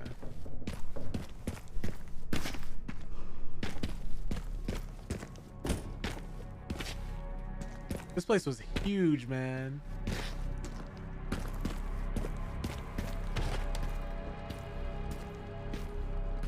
They're giving me all these ammo and supplies for a reason. That's when I start getting scared in a survival horror game like this, is when they start giving me a lot of things. Because you know you're about to run into something that you're gonna need. Oh, yep. Jesus.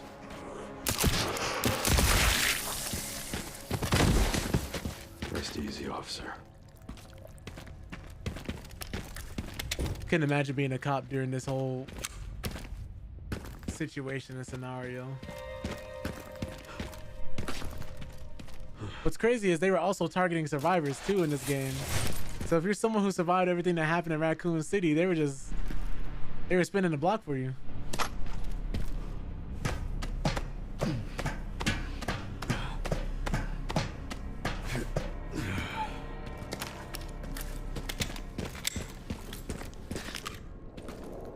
Rusted and it won't budge.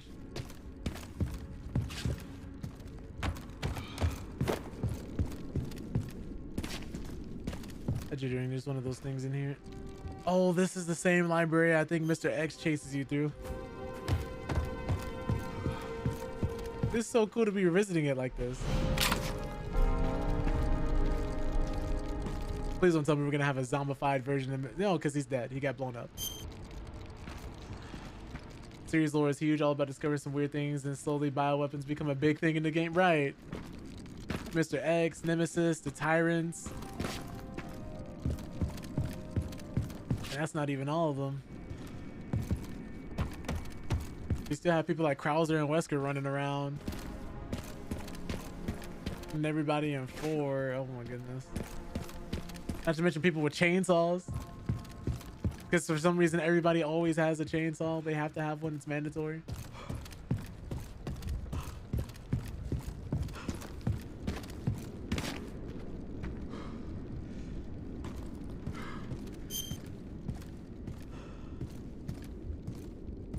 They were all hidden, but now all countries know about bioweapons and zombies. Have I played RE Village? I played it. I did not beat it, funnily enough. I know the lore and like what happens, but it's been quite some time. I don't know why I didn't beat it. I got pretty far into it. I think I just lost interest because I played 7. I beat 7. I love 7. The Village couldn't hold my attention the same way 7 could. For me personally. Oh my goodness, all of this is gone. Oh. I didn't think they were actually gonna let me fall.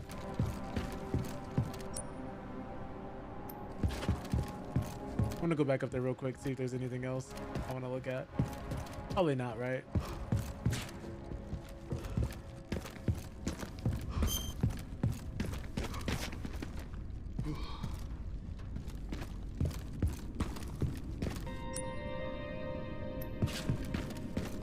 Let me know what it was, Aruka.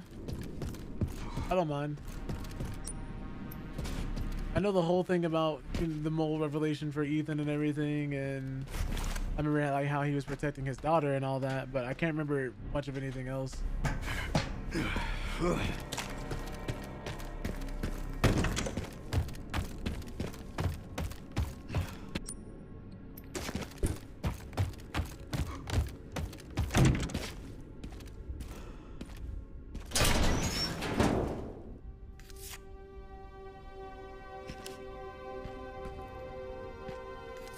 Okay.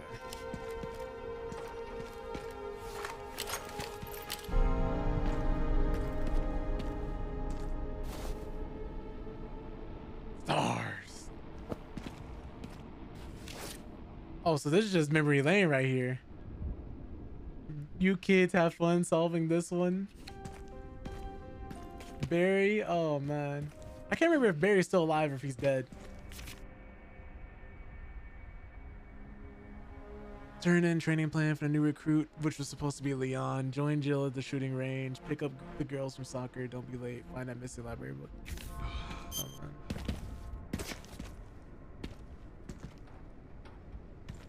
Hey, yo. BSAA didn't send soldiers. They sent bioweapons. Oh, my goodness. So we got them to worry about, too.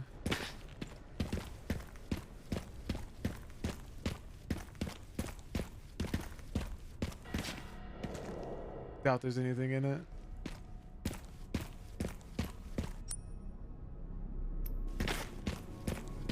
We'll probably have to come back to that suitcase at some point. I'm just glad there's no liquors here, man.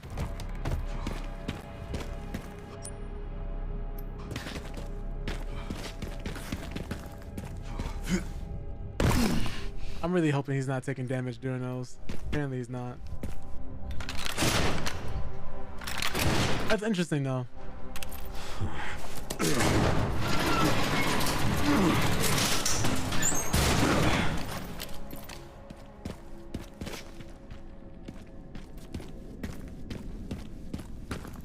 Okay, so where are we going here?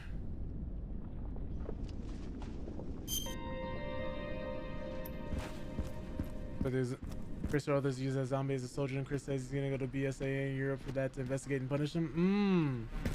So that's a setup for the next game, I'm guessing.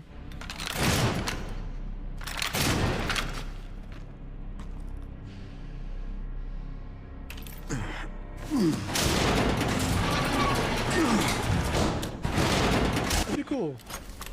But they already have a spin-off they could do. This isn't gonna work.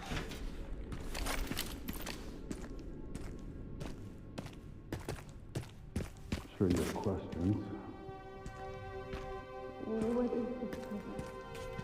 The ruins of the Raccoon City Police Department. Why would you do this?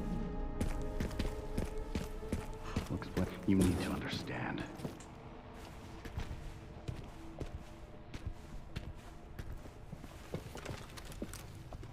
Covert military units from every country on Earth come to Raccoon City for one purpose. Why? To find Elpis. What is Elpis? The power to upset the military balance of the world. The last virus, created by Spencer. Designed to control human consciousness. Mind control? They couldn't let it be stolen. So they launched the missile strike to hide it. To hide a virus. Why do something so extreme? Extreme? Is it? When the president tried to investigate, they had him assassinated. Oh. You are the key to retrieving Elpis. Sounds like something the US government would do. In a way. But not the girl you met.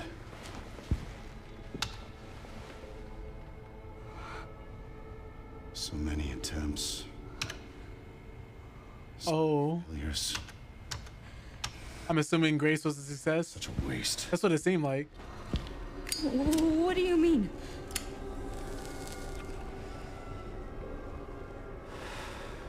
Copies. Crafted. to duplicate you. Yeah, that's a twist I saw coming. Useless. All scrapped. Dang, they were children.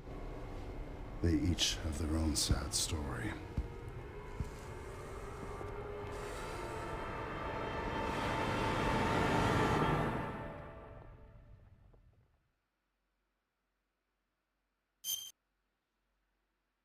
With the government's involved with BSAA and bioweapons, I wonder what kind of stories you're gonna get later. Maybe we could speculate with this one. Probably. That's what this seems like. Oh, a flashback? Oh my God, we need to do something. I called security, but nobody answered. They are out of control. Doctor, we can't contain them. Sedate them now! Are you kidding me? Get out of my way! Hey, are you awake? Chloe. Oh, is her real name Chloe? What?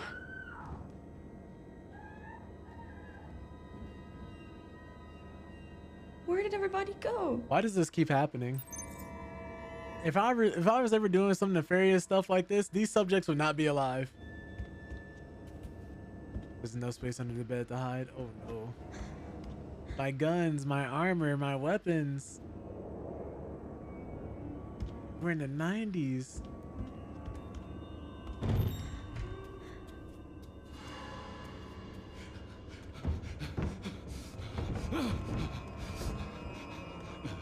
I don't think they're bold enough to kill off a child, so. Stay away!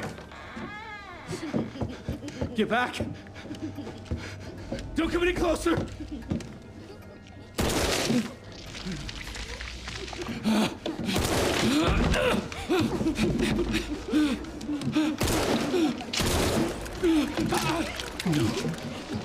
No, get back! Get back! Oh no, you should have saved one for yourself, bro.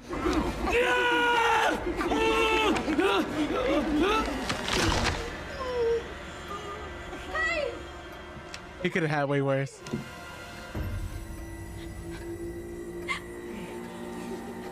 Oh Lord. Gotta go. What was that? You better close that door behind you. Yes, sir. You know we're doing what a kid would do, so let's get under the bed. Like they aren't gonna know where we're hiding.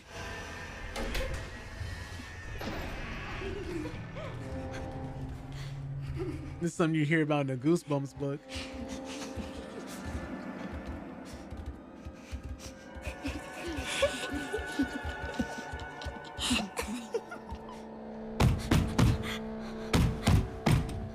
You know one of them's gonna come from over the top and just jump scare us, right? Nah, there's no way y'all are leaving, bro.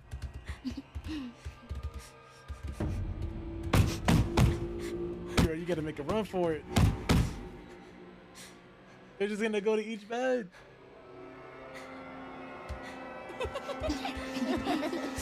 Ah, nah.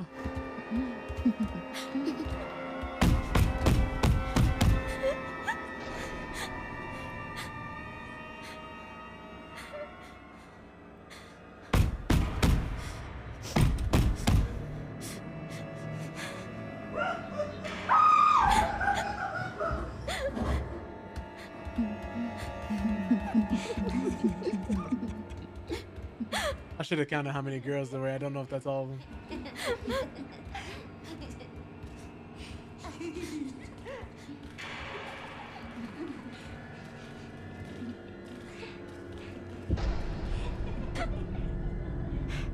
Guess we're about to attempt to crawl out and hopefully not die.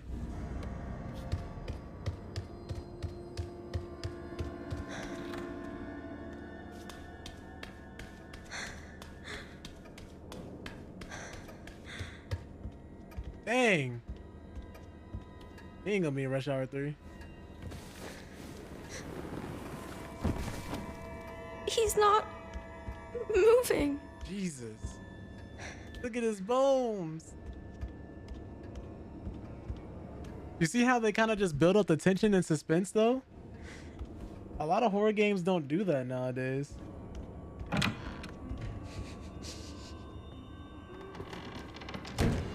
They make you sit with it.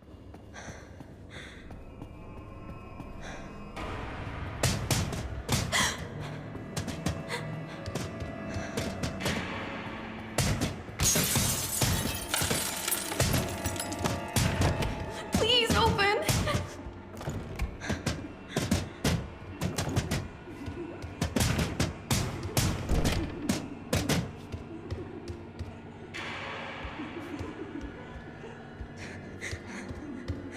Oh.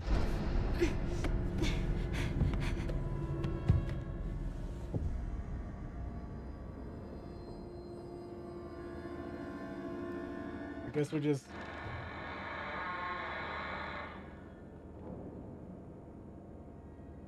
waiting here? I don't know. They're just falling.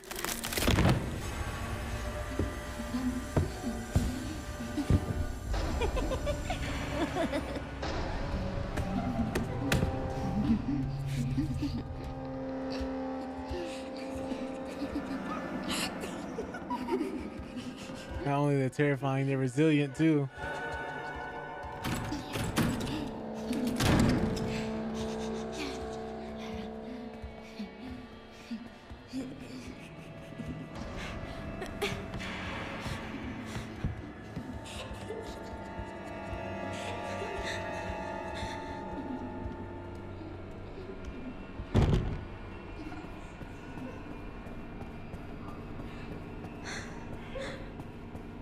It's like if every Barbie in your room just came to life and wanted to hurt you.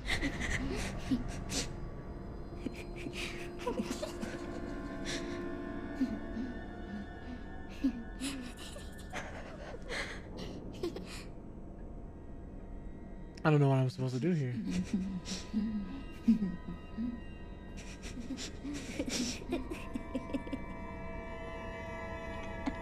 If I try to run past them, what happens?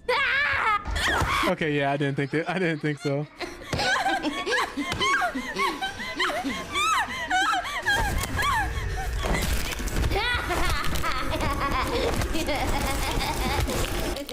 Okay, yeah. I didn't think they were gonna do that. I didn't think they were brave enough to do it. Oh wow, they sent me all the way back here. Yeah, I didn't think they were gonna do that. I was like, I'm a kid, they're not gonna kill me. Broke my neck immediately. So now we have to wait and see them fall again, so... Okay.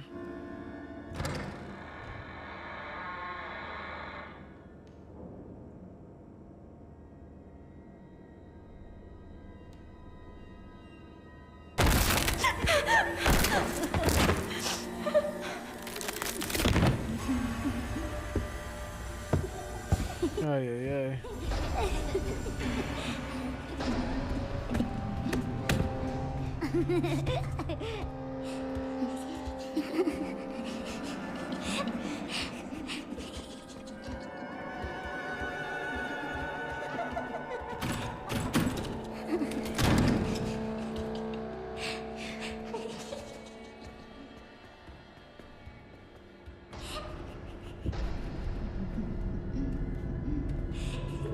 All right.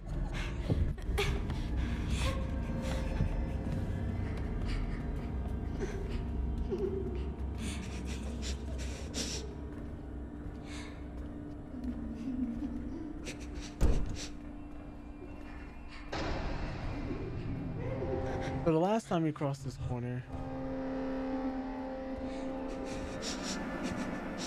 we went through here.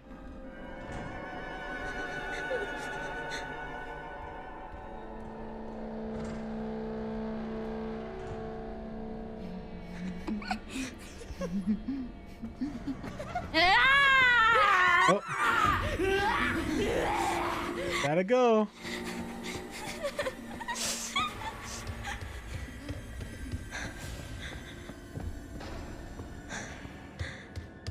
I'm just a girl.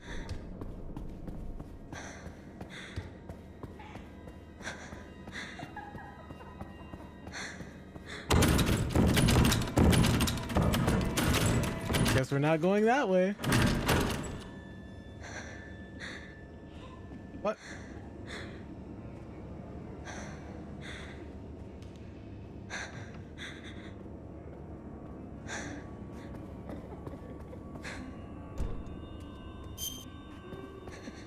It is pretty scary.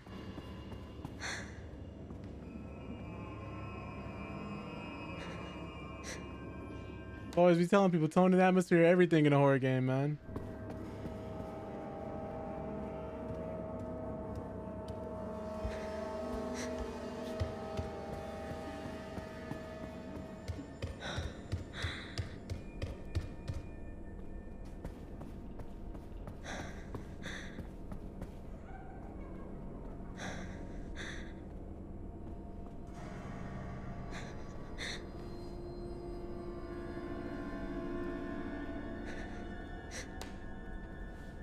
That's crazy. We had to make them chase us.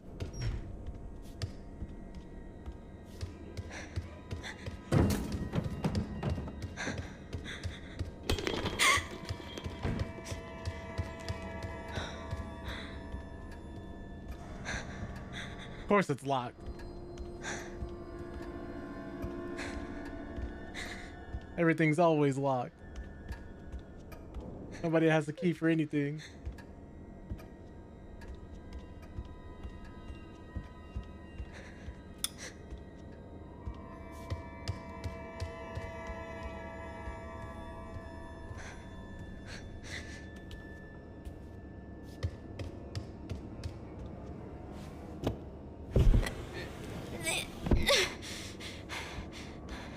I was sure one of them about to come out of the drawer or something.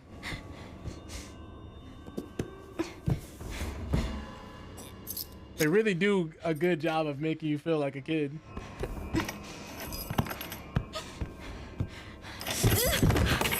Come on now.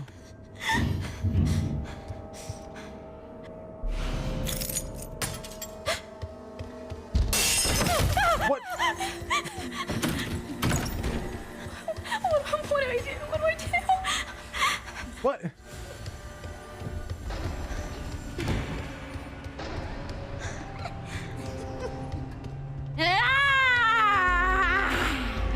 What do you mean I can't? Yep, we're going right down.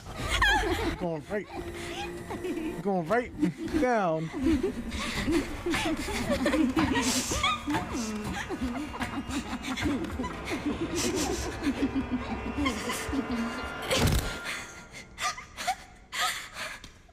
Please just be a bad dream. How do y'all let? Oh, What? they probably broke themselves out. Why did they?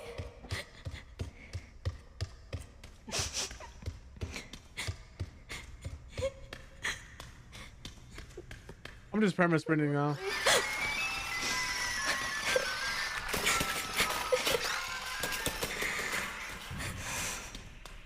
Please don't let someone grab this truck.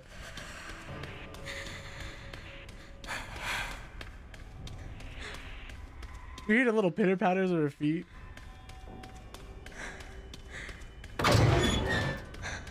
A church? There's always a church.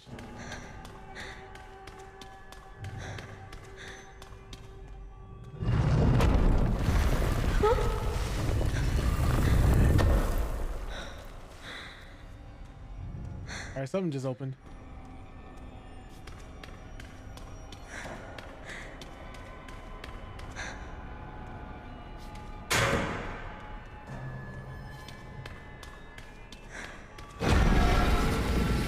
Oh, this is the umbrella facility. Everything makes sense.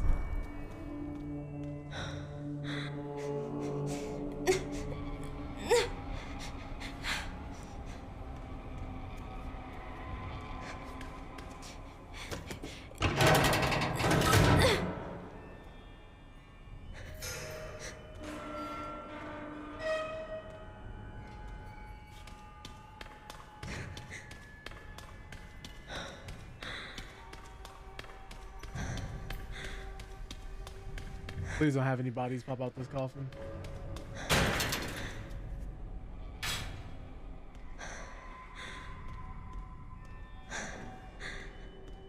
blocked from the other side. Okay, I see.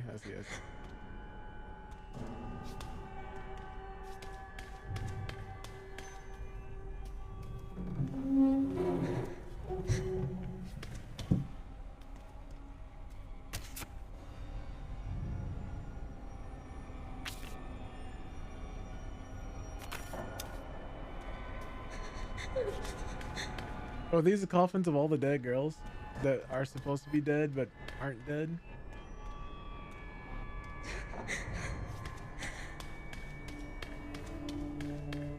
Hope I don't take too long doing this. They're gonna find me. I'd be cooked in this scenario. I think because I was a kid I'd be fine, but nah. They're making anybody that's not part of their own group. Please don't be somebody in this coffin.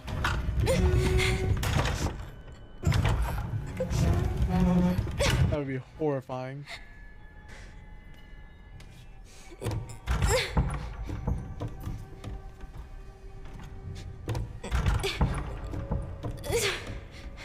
And each climbing section takes so long.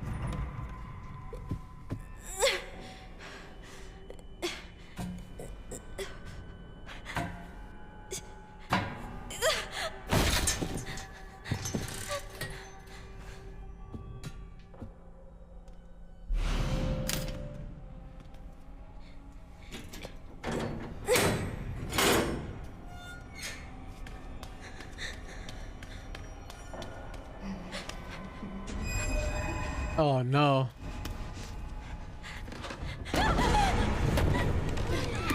Oh. That's what happened. They got lazy. Oh. Excuse me.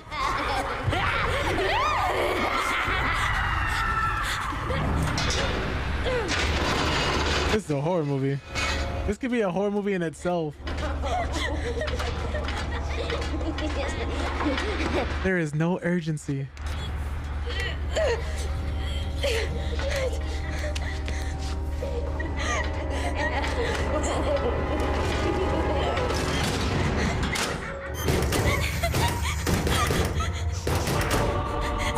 What's wrong with them?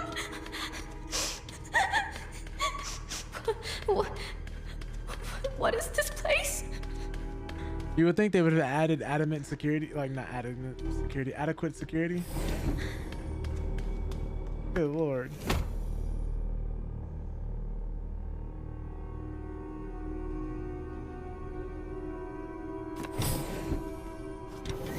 So they were doing memory experiments, trying to see if they could transfer his memories from one person to another. Huh.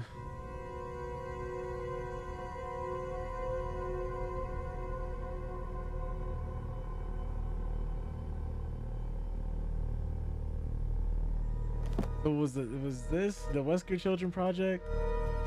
I don't want to think about how many times they experimented on children in this universe.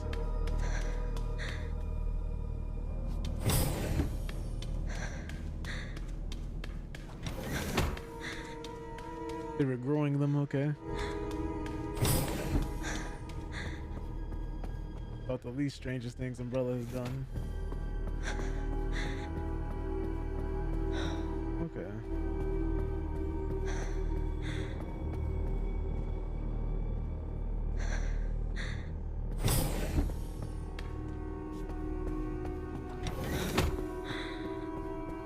Gotta be another door in here or something, right?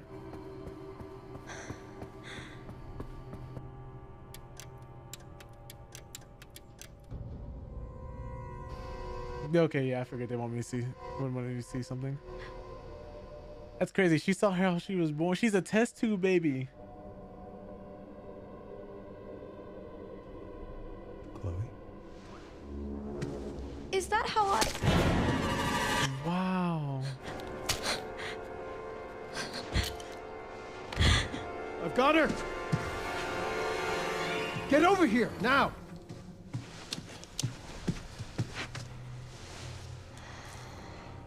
She's showing symptoms, too. We need to get rid of her. We need to get rid of her. It's crazy.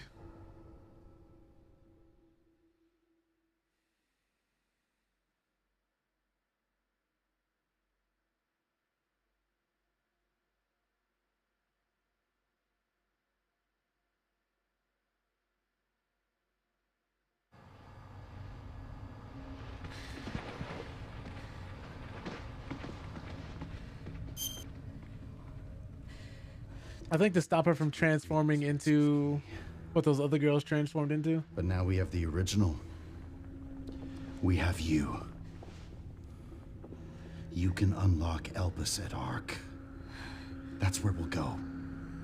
So, what? I was made? Correct. So it really was all my fault. What was? That Mom was murdered, and when she turned into that thing. What's done is done. You need to focus on the future. Was she even really my mother? It's time to embrace your destiny. He's trying to hype her up, and she having a panic attack.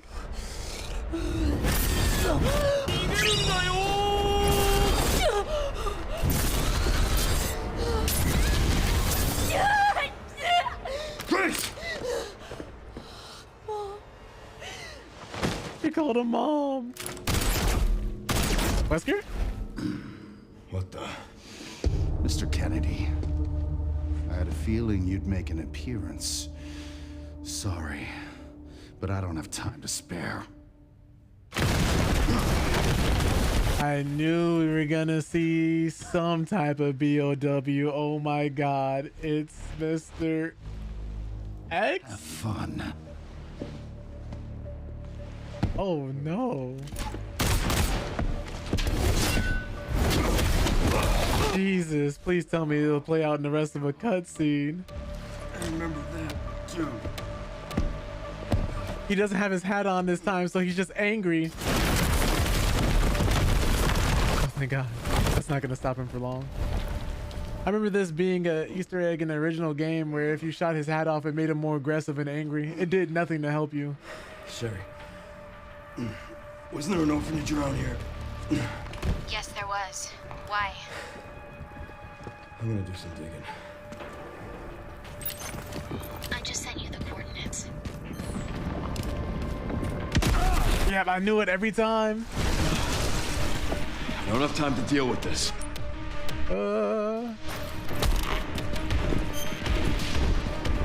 Look at how fast he's walking. Oh no! Oh my God, he still hits so hard.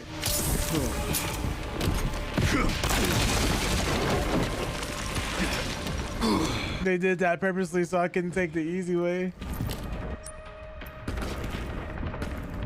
This huge self ain't jumping up here, that I know, but he might reach through the floor and grab my ankles.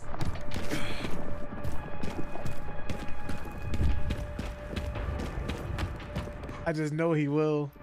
They hit us with the old RE7 jump scare too. That wasn't cool, man. They did it again.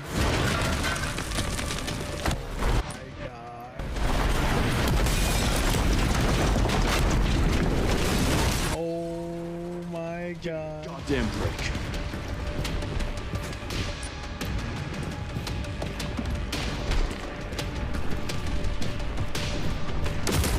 Oh my God, please. Coming this way. Look at him just. Ooh.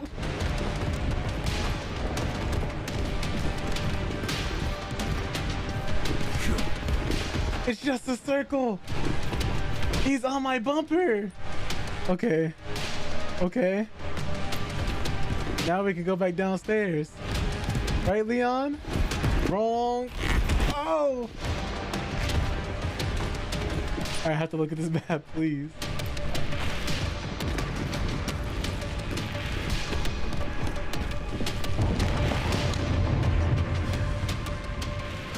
Nah, where did he go?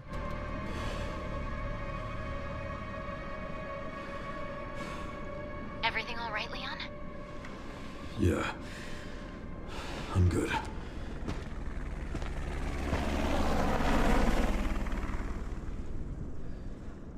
So why'd you ask about the orphanage? They're taking Grace to Ark. The orphanage is the entrance. What is Ark? I not sure. But apparently it's someplace important.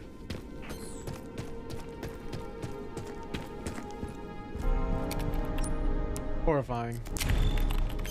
Horrifying. That guy Wesker moves, yeah, he juicing just like Wesker was. Performance enhancing drugs.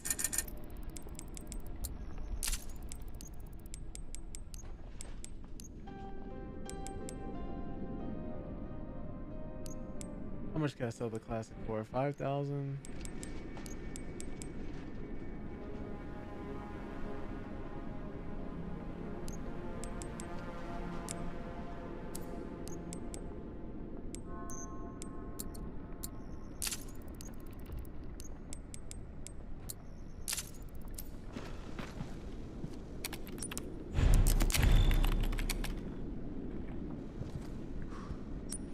My goodness, man.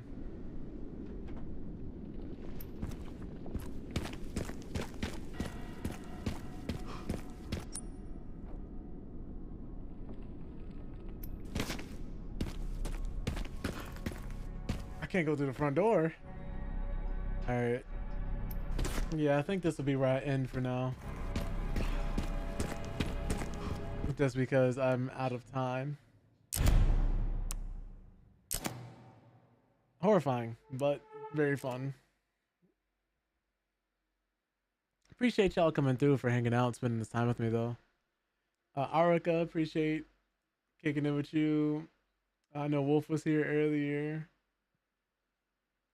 Let's see who else we had. Dana. If Dana's still in the background. Icy, they left a while ago, if I remember correctly. Anybody else who may be lurking, I appreciate all y'all popping in. Tony, Jay, appreciate all y'all. Yeah, I had a good time. I think next stream we'll definitely finish the game for sure. Next week, I'm not sure entirely what we'll be playing.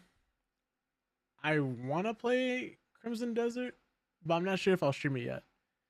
I'm not sure what I'll be playing next week, so I'm not gonna tell you guys I'm gonna be playing something and immediately play something else. But we'll see. We'll see. I'll let you guys know when I know. That all being said, let me see who we're gonna be raiding because I want to send y'all over to somebody. But I think next stream we'll definitely finish it. Because I'll definitely be streaming this Friday. If I can.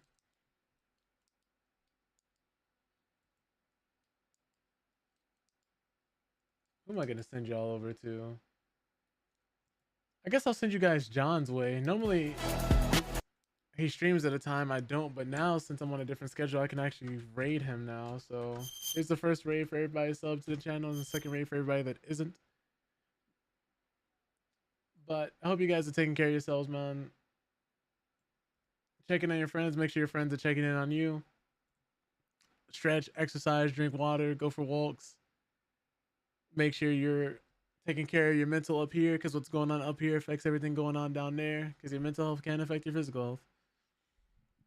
That all being said, I hope you guys have a wonderful day and or night. You're all wonderful people. I'm sending you guys over to John Bonsai right now. He's playing Overwatch. So I hope y'all can go through, show that man some love. He's very positive as well. But I'll see you guys in the next stream.